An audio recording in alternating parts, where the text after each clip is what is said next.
എല്ലാവർക്കും നമസ്കാരം. നമ്മുടെ രാജ്യത്ത് നടന്നുകൊണ്ടിരിക്കുന്ന ഒരു വലിയൊരു കലാപം അല്ലെങ്കിൽ ഒരു സംഘർഷാവസ്ഥ, അത് സംബന്ധിച്ച് ചില കാര്യങ്ങൾ നിങ്ങളുമായിട്ടൊന്ന് പങ്കുവെക്കണം എന്നാണ് വിചാരിക്കുന്നത്. നേരിട്ട് ആ പ്രശ്നത്തിൻ്റെ കാര്യങ്ങളോ അതല്ലെങ്കിൽ അതിൻ്റെ ഏതെങ്കിലും തരത്തിലുള്ള വിശദാംശങ്ങളോ അതിൽ നടന്നുകൊണ്ടിരിക്കുന്ന ചില ചിത്രങ്ങളോ അതല്ലെങ്കിൽ അതുപോലുള്ള കാര്യങ്ങളോ അത് പറയുന്നതിന് വലിയൊരു ലിമിറ്റേഷൻ ഉണ്ട്. കാരണം അവിടെ അങ്ങനെ ഒരു സംഗതി നിലനിൽക്കുന്നതുകൊണ്ട് അത് പ്രചരിപ്പിച്ചാൽ വലിയ തോതിൽ നടപടികൾ ഉണ്ടാകും എന്ന ഒരു മുന്നറിയിപ്പാണ് ഉള്ളത്. അപ്പോൾ അതുകൊണ്ട് അത്തരത്തിലുള്ള കാര്യങ്ങൾ ഇന്ന് ഞാൻ എവിടെയും ചിത്രങ്ങളായിട്ടോ മറ്റ് രൂപത്തിലോ ഉൾക്കൊള്ളിക്കുന്നില്ല. അതുമായി ബന്ധപ്പെട്ടുള്ള ചില കാര്യങ്ങൾ പറഞ്ഞു പോകുന്നു. അതിൻ്റെ കൂടുതൽ ഡീറ്റെയിൽസ് അറിയണമെന്നുണ്ടെങ്കിൽ ന്യൂസ് ചാനൽസ് നോക്കുന്നത് തന്നെയാണ് നല്ലത്. പ്രത്യേകിച്ച് നമ്മൾ അങ്ങനെ എന്തെങ്കിലും ചെയ്തു കഴിഞ്ഞാൽ ചിലപ്പോൾ ചാനലിനെ അത് ബാധിച്ചെന്ന് വരെ വരാം. ഇത് ഇന്നലെ മിനിയാന്ന് മുതൽ നമ്മൾ കേട്ടുകൊണ്ടിരിക്കുന്ന കാര്യമാണ്. അയോധ്യയിൽ പ്രാണപ്രതിഷ്ഠ, അതുതന്നെയാണ് വീണ്ടും മൂന്നാമത്തെ ദിവസം വീണ്ടും ഒരു വീഡിയോ ചെയ്യാനുള്ള അവസരം വന്നിരിക്കുന്നു. അപ്പോൾ അതിലെ ചില കാര്യങ്ങളാണ് ഇപ്പം നടക്കുന്നത് എന്ന് പറഞ്ഞു. അപ്പോൾ അതിൽ ഇന്ന് രണ്ട് കാര്യമാണെന്ന് പറയാനുള്ളത്. അതിൽ ചെറുത് ഒന്നാമതായിട്ടൊന്ന് പറയാനുള്ളത് ഒരു ജിഹാദി GP, അതേക്കുറിച്ച് നമ്മൾ കഴിഞ്ഞ കുറച്ച് ദിവസങ്ങൾക്ക് മുന്നേ ഒരു വീഡിയോ ചെയ്തിട്ടുണ്ടായിരുന്നു. അവിടെ ബ്രിട്ടനിലുള്ള ഒരു തീവ്രവാദ ഗ്രൂപ്പായിട്ട് പ്രഖ്യാപിച്ചു എന്ന് പറഞ്ഞ് നമ്മളൊരു കാര്യം ഇവിടെ സൂചിപ്പിച്ചിട്ടുണ്ടായിരുന്നു. അപ്പോൾ അത് സംബന്ധിച്ചിട്ട് അതിൻ്റെ ഒരു അപ്ഡേറ്റ് ഒന്ന് തരാമെന്ന് വിചാരിക്കുന്നു. അതിനുശേഷമാണ് നമ്മളുടെ അയോധ്യ വിഷയവുമായി ബന്ധപ്പെട്ടിട്ടുള്ള നമ്മളൊന്ന് പറയാൻ ആഗ്രഹിക്കുന്ന മീര റോഡ് വയലൻസ്, അല്ലെങ്കിൽ അവിടെ നടന്നുകൊണ്ടിരിക്കുന്ന ഒരു കമ്മ്യൂണൽ ഒരു ടെൻഷൻ, അത് അവിടെ മാത്രമല്ല സമാനമായിട്ടുള്ള ചില കാര്യങ്ങൾ അപ്പുറത്ത് പൂനെയിലും നടക്കുന്നു, അല്ലെങ്കിൽ അത്തരത്തിലുള്ള ചില ഒരു സാധ്യതകൾ അവിടെ ഉണ്ടായി എന്നൊക്കെ അറിയാൻ കഴിയുന്നു. അപ്പോൾ എന്തായാലും വീഡിയോ കണ്ടുകൊണ്ടിരിക്കുന്ന ആളുകൾ ചാനൽ സബ്സ്ക്രൈബ് ചെയ്തിട്ടില്ല എന്നുണ്ടെങ്കിൽ അത് പരമാവധി ചെയ്ത് നമ്മളുടെ ഈ ആക്ടിവിറ്റിയെ നന്നായിട്ട് തന്നെ പ്രോത്സാഹിപ്പിക്കുക. പ്രത്യേകിച്ച് ഒരുപാട് ആളുകൾ ഇതൊക്കെ കണ്ട് ഇസ്ലാം മതത്തിലേക്ക് വന്നു, എൻ്റെ വീഡിയോ കണ്ട് ഒരുപാട് ആളുകളുടെ വിശ്വാസം വർദ്ധിച്ചു എന്നൊക്കെയാണ് വിശ്വാസികൾ പറയുന്നത്. അങ്ങനെയാണെങ്കിൽ ഇസ്ലാം മതം വളർത്തുക എന്ന ഉദ്ദേശം വെച്ചുകൊണ്ട് കൈയഴിഞ്ഞ് നമ്മളുടെ ചാനലിനെ സഹായിക്കണം, ആ ബക്കറ്റിലേക്ക് എന്തെങ്കിലുമൊക്കെ ഇടണം എന്ന് ഞാൻ വിനീതമായിട്ട് അഭ്യർത്ഥിക്കുകയാണ്. അങ്ങനെ ചെയ്താൽ പ്രത്യേകിച്ച് സ്ത്രീകൾക്ക് അത് ചെയ്യാവുന്നതാണ്. കാരണം നരകത്തിൽ സ്ത്രീകളാണ് ഏറ്റവും കൂടുതൽ എന്നുമാണ് അറിയാൻ കഴിയുന്നത്. മുസ്ലിം സ്ത്രീകളുടെ കാര്യമാണ് പറഞ്ഞത്. ഓക്കെ, അപ്പോൾ അതൊന്ന് പറയുന്നു. അപ്പോൾ നമ്മളുടെ ആ തീവ്രവാദ ഡോക്ടർ അല്ലെങ്കിൽ തീവ്രവാദ സംഘടനയുടെ ഡോക്ടർ എന്ന് പറയുന്നത് അത് ഇദ്ദേഹമാണ്. ഡോക്ടർ വാഹിദ് ആസിഫ് ഷെയ്ദ എന്ന പേരിൽ അറിയപ്പെടുന്നു. എന്നാൽ അദ്ദേഹത്തെ പൊതുവിൽ വിളിക്കപ്പെടുന്നത് അബ്ദുൽ വാഹിദ് എന്ന പേരിലാണ് അറിയപ്പെടുന്നത്. അപ്പോൾ അങ്ങനെ ഇരട്ട പേരിൽ അറിയപ്പെടുന്ന ഒരു ചങ്ങാതി. അപ്പോൾ അദ്ദേഹത്തിൻ്റെ ആ വാർത്ത നമ്മൾ അന്ന് പങ്കുവച്ചപ്പോൾ ഒരു ചെറിയ സൂചന നമ്മൾ തന്നിരുന്നു. അതായത് ആ ഹിസ്ബുത്ത് തഹരീർ എന്ന് പറയുന്ന ആ ഭീകര സംഘടനയായിട്ട് പ്രഖ്യാപിക്കപ്പെട്ട ലിസ്റ്റ് ചെയ്യപ്പെട്ട സംഘടനയായിട്ട് മാറിയിരിക്കുന്നു. കഴിഞ്ഞ ദിവസമാണ് അത് സംഭവിച്ചത് എന്ന് പറഞ്ഞു. പ്രധാനമായ കാരണം അവരിത്ര നാളും ഈ ഒരു എന്താ പറയുക, തക്കിയ എന്ന് പറയും, അതായത് ഒളിപ്പിച്ചു വെക്കുക, അവരുടെ യഥാർത്ഥ ലക്ഷ്യത്തെ മറച്ചു വെച്ചുകൊണ്ട് വളരെ സമാധാനപ്രിയരാണ് എന്ന് പുറമേക്ക് തോന്നിക്കുന്ന രീതിയിൽ ജീവിച്ച് മുന്നോട്ട് പോകുന്നു. എന്നാൽ തരം കിട്ടുമ്പോൾ അവരെ കൊണ്ടാകുന്ന രീതിയിൽ അവരുടേതായിട്ടുള്ള ക്ലോസ്ഡ് റൂംസിലും അതുപോലെയുള്ള സ്ഥലങ്ങളിലും ഇതുപോലെ പച്ചയ്ക്ക് തീവ്രവാദത്തിനെ സപ്പോർട്ട് ചെയ്യുന്നു, തീവ്രവാദികളെയും സപ്പോർട്ട് ചെയ്യുന്നു, പ്രത്യേകിച്ച് ആൻറ്റി സെമിറ്റിസം അതായത് ജൂതവിരുദ്ധത വളർത്തുന്നതിന് വഴിവെക്കുന്നു. ഇതൊക്കെയാണ് അന്ന് നമ്മൾ പറഞ്ഞത്. അത് കണ്ടിട്ടാണ് ഈ ഒരു സംഘടനയെ, അതിൻ്റെ നേതാക്കളെയൊക്കെ അവിടെ ഒന്ന് നിരീക്ഷിക്കാൻ തുടങ്ങുന്നതും. അത് ഈ ഒരു ഹമാസ് ഇസ്രായേൽ വിഷയത്തിന് ശേഷം അതിൻ്റെ ഭാഗമായിക്കൊണ്ട് അവർ നടത്തിയ ചില പ്രകടനങ്ങളിൽ ജിഹാദിനുള്ള ആഹ്വാനം നടത്തുന്നത് ശ്രദ്ധയപ്പെടുന്നു. അത് വീഡിയോ ആയിട്ട് സർക്കുലേറ്റ് ചെയ്യുന്നു. അതിനുശേഷം ഒരു പിയേഴ്സ് മോർഗനുമായിട്ട് നടത്തിയ ഒരു TV സംഭാഷണത്തിൽ അദ്ദേഹത്തിൻ്റെ കള്ളി വെളിച്ചത്ത് വരുന്നു. അത് ചെറിയൊരു ഭാഗം ഞാൻ ഇന്ന് വീണ്ടും പ്ലേ ചെയ്യിക്കുന്നുണ്ട്, ആരെങ്കിലും കാണാതെ പോയിട്ടുണ്ടെങ്കിൽ ഒന്ന് കാണുന്നതിന് വേണ്ടിയിട്ട്. അപ്പോൾ അങ്ങനെയൊക്കെ സംഭവിച്ചതിന് ശേഷം ആ സംഘടനയുടെ കാര്യം ഏതാണ്ട് തീരുമാനമായി. അത് മൂഞ്ചി എന്ന് നമ്മൾ പറഞ്ഞു. അതുതന്നെയാണ് അന്നത്തെ വീഡിയോയുടെ ടൈറ്റിൽ, നിങ്ങൾക്ക് കാണാം. അതാണ് ആ ഒരു വിഷയം. അപ്പോൾ അന്ന് നമ്മൾ പറഞ്ഞത് ആ സംഘടനയുടെ പ്രധാനപ്പെട്ട നേതാവായിട്ടുള്ള ഈ അബ്ദുൽ വാഹിദ് എന്ന് പറഞ്ഞ ഈ ഇരട്ട പേരിൽ അറിയപ്പെടുന്ന ഈ ഡോക്ടറായിട്ടുള്ള ആൾ, അദ്ദേഹം അവിടെ NHSൻ്റെ കീഴിൽ അവിടെ പ്രാക്ടീസ് ചെയ്യുന്ന ഡോക്ടറാണ്. അയാളുടെ ലൈസൻസ് അധികം വൈകാതെ അവിടെ നിന്ന് നഷ്ടപ്പെടാനുള്ള സാധ്യതയുണ്ട് എന്ന് നമ്മൾ പറഞ്ഞിരുന്നു. അപ്പോൾ ഇന്നിപ്പോൾ നമ്മൾ കാണുന്ന വാർത്ത അതിപ്പോൾ ഏതാനും മണിക്കൂറുകൾക്ക് മുന്നെയൊക്കെ അപ്ഡേറ്റ് ചെയ്തതായിട്ട് നമുക്ക് കാണാൻ കഴിയുന്നത് ആ ഒരു ഡോക്ടറുടെ ലൈസൻസ് അത് അവിടെ സസ്പെൻഡ് ചെയ്തിരിക്കുന്നു എന്നാണ് അറിയാൻ കഴിയുന്നത്. അപ്പോൾ ഇദ്ദേഹം പറഞ്ഞു വെച്ച പ്രധാനപ്പെട്ട ഒരു കാര്യമെന്ന് പറയുന്നത് ഈ ഹിസ്ബുത്ത് തഹരീർ ഞാൻ പറഞ്ഞ പോലെ ഇങ്ങനെ ഒളിച്ചും പാത്തും നടന്നു എന്നതിനപ്പുറത്തേക്ക് ഈ ഒരു വിഷയം വന്നപ്പോൾ അവർ പറഞ്ഞത് ഇങ്ങനെയൊക്കെയാണ്. അതിൻ്റെ ഡീറ്റെയിൽ ആയിട്ടുള്ളത് വീഡിയോയിൽ നിങ്ങൾക്ക് കാണാം. എന്തായാലും ഇതിൽ കാണുന്നത് in the aftermath of the attack doctor Shaida described the Hamas terrorist as brave mujahideen, അതായത് ജിഹാദ് ചെയ്ത ആളുകൾ എന്ന രീതിയിലാണ് പറയുന്നത്. മുജാഹിദ് എന്ന് പറഞ്ഞാൽ ജിഹാദ് ചെയ്തവൻ. Who gave the enemy a very welcome punch on the nose എന്ന് പറഞ്ഞ് അവരെ ഗ്ലോറിഫൈ ചെയ്യുന്നതാണ് കണ്ടത്. പ്രത്യേകിച്ചൊന്നുമില്ല, നമ്മുടെ നാട്ടിൽ ഹമാസ് പോരാളികൾ എന്ന് വിളിക്കുന്ന ആ കാഴ്ച നമ്മൾ ഇന്നലെ മറ്റൊരു വീഡിയോയിൽ ഞാൻ പറഞ്ഞിരുന്നു. ഹമാസ് എന്ന് പറയുന്ന ഓർഗനൈസേഷനും അതോടൊപ്പം ഇന്നിപ്പോൾ ഈ ഒരു ഓർഗനൈസേഷൻ രണ്ടും ഈ UK തീവ്രവാദ പട്ടികയിൽ ഉൾപ്പെട്ടിട്ടുള്ള 2 ഓർഗനൈസേഷൻസ് ആണ്. അപ്പോൾ കുറേ ആളുകൾ പറയാറുണ്ട് ഇതെവിടെയാണ് അങ്ങനെ ലിസ്റ്റ് ചെയ്തിരിക്കുന്നത്, ഏതെങ്കിലും രാജ്യം ലിസ്റ്റ് ചെയ്തിട്ടുണ്ടോ എന്നൊക്കെ ചോദിച്ച് നടക്കുന്നത് കാണാറുണ്ട്. ഹമാസ് ഒരു തീവ്രവാദ സംഘടനയല്ല, ആരും അങ്ങനെ ലിസ്റ്റ് ചെയ്തിട്ടില്ല, അവർ സ്വാതന്ത്ര്യ സമര പോരാളികളാണ് എന്നൊക്കെ പറഞ്ഞ് നടക്കുന്ന ഒരു കാര്യമുണ്ടായിരുന്നു. അപ്പോൾ അത് ഏതാണ്ട് ഇവിടെ തീരുമാനമായിട്ടുണ്ട് എന്നുള്ളത് ഇവിടെ നിന്ന് ഓർമ്മിപ്പിക്കുകയാണ്. അതിൻ്റെ തെളിവുകൾ വേണ്ടത് ഇന്നലത്തെ വീഡിയോയിൽ ചെയ്തിട്ടുണ്ട്, അത് നിങ്ങൾക്ക് കാണാം. പണി ചോദിച്ചു വാങ്ങുന്നു, യു കെയിൽ കാക്കാമാർ പണി ചോദിച്ചു വാങ്ങുന്നു എന്ന ഒരു ടൈറ്റിൽ ഒരു വീഡിയോ ഉണ്ട്, നിങ്ങൾക്ക് കാണാം. ഇതിൻ്റെ അവസാനം ഇതിൻ്റെയൊക്കെ ലിങ്ക് നിങ്ങൾക്ക് കിട്ടും. അപ്പോൾ എന്തായാലും ആ ഇൻ്റർവ്യൂവിൽ ആ തരത്തിലുള്ള വാചകങ്ങൾ എങ്ങനെയൊക്കെയാണ് ഇതിലേക്ക് വഴി എത്തിയത് എന്നുള്ളത് അറിയുന്നതിന് വേണ്ടിയിട്ട് ജസ്റ്റ് അതൊന്ന് നമുക്കൊന്ന് കാണാം. അത് നന്നായിരിക്കും എന്നാണ് എനിക്ക് തോന്നുന്നത്. ഇതിൽ ഒട്ടും തന്നെ സമയം പാഴാക്കാതെ നമുക്കതിലേക്ക് കിടക്കാം.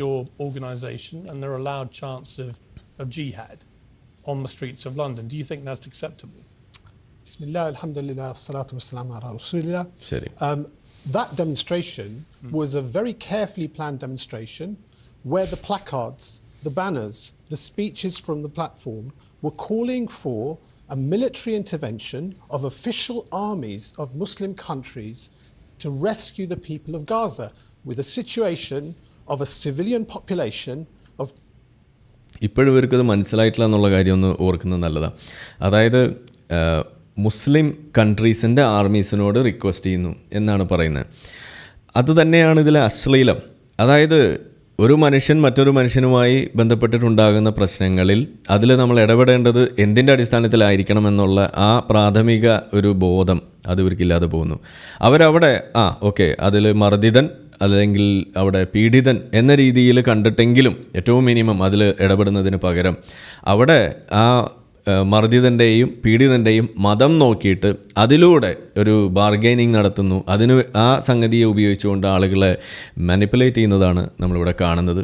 ഇവിടെ അദ്ദേഹം അതാണ് ഇവിടെ ചെയ്തു വെക്കുന്നത്. അതിൻ്റെ ഭാഗമായിട്ടാണ് ഈ മുസ്ലിം കൺട്രീസിനോട് ഇങ്ങനെ ജിഹാദിന് ആഹ്വാനം ചെയ്തു എന്ന് പറയുന്നതിൽ ഒരു തെറ്റുമില്ല എന്ന രീതിയിൽ പറഞ്ഞു വെക്കുന്നത് അതുകൊണ്ടാണ്.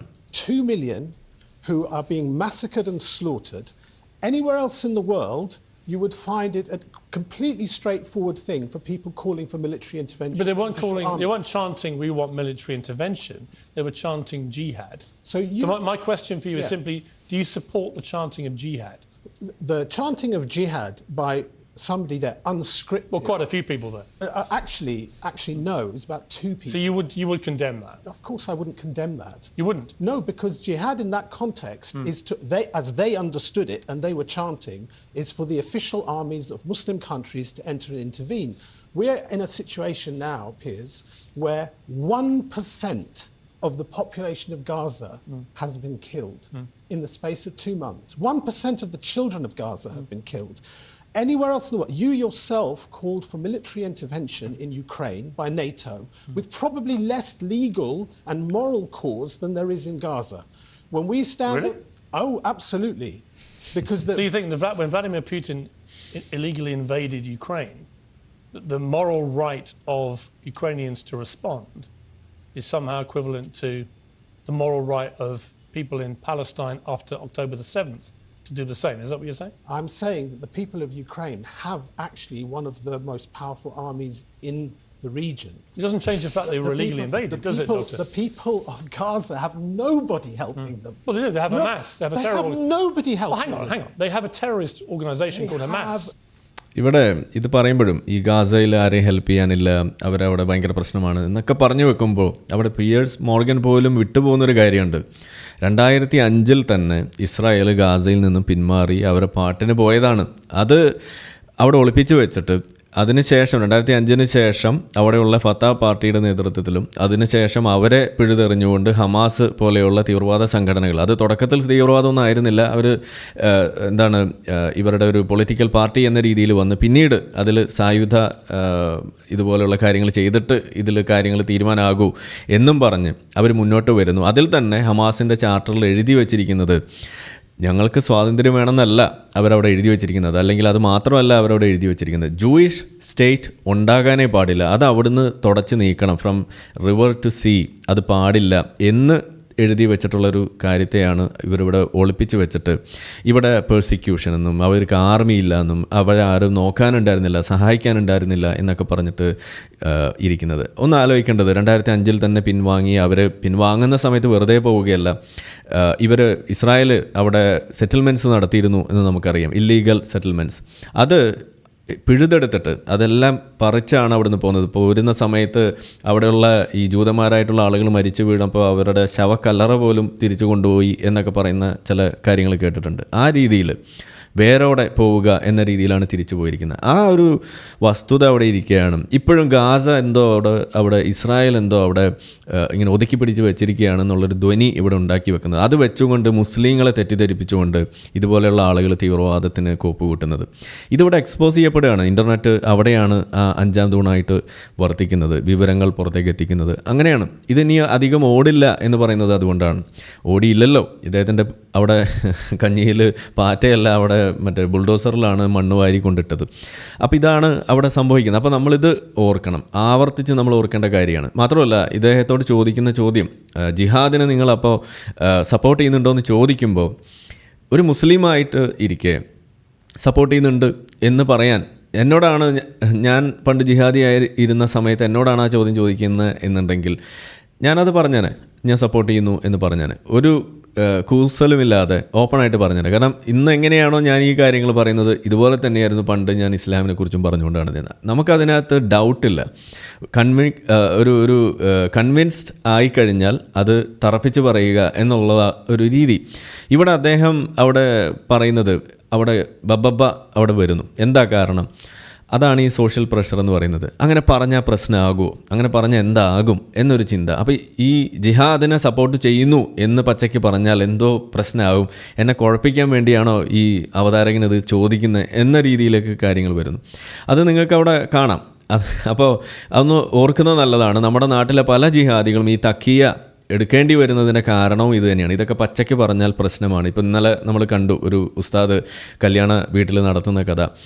ഈ മൊബൈലും ഈ ഇൻ്റർനെറ്റും ഇല്ലായിരുന്നു എന്നുണ്ടെങ്കിൽ നമ്മളാരും അറിയാൻ പോകുന്നില്ല. ആ സ്ത്രീകൾ അവരവിടെ അനുഭവിച്ചു, അതുകൊണ്ട് അവർ ജീവിക്കുന്നു. കുറച്ച് ആളുകൾ അതിൽ നിന്ന് വിട്ടുപോകും, കുറച്ച് ആളുകൾ ഇതാണ് ശരി, ഉസ്താദ് പറഞ്ഞല്ലേ, വിവരമുള്ള മനുഷ്യനല്ലേ, വലിയ ദീനിയായിട്ടുള്ള ആളല്ലേ, അയാൾ ഒന്നും അറിയാതെ അങ്ങനെ പറയില്ലല്ലോ, നിന്നേക്കാളും വിവരമൊന്നും അയാളെക്കാൾ വിവരമൊന്നും നിനക്കില്ലല്ലോ എന്നൊക്കെയാണ് എൻ്റെ ഉമ്മ വീട്ടുകാരൊക്കെ എന്നോട് ചോദിച്ചിരുന്നത്. നമ്മളെന്തെങ്കിലും ഇസ്ലാമിനെ കുറിച്ച് പറയുമ്പോൾ AP ഉസ്താദൊക്കെ ഇപ്പോൾ ഇത് അറിയാഞ്ഞിട്ടാണോ ഇങ്ങനെ ചെയ്യുന്നതെന്നൊക്കെ ചോദിക്കും. കാരണം എൻ്റെ പേരിട്ടത് ആരിഫ് എന്നുള്ള പേര് AP ഉസ്താദ് ഇട്ടതാണ്, കാന്തപുരം.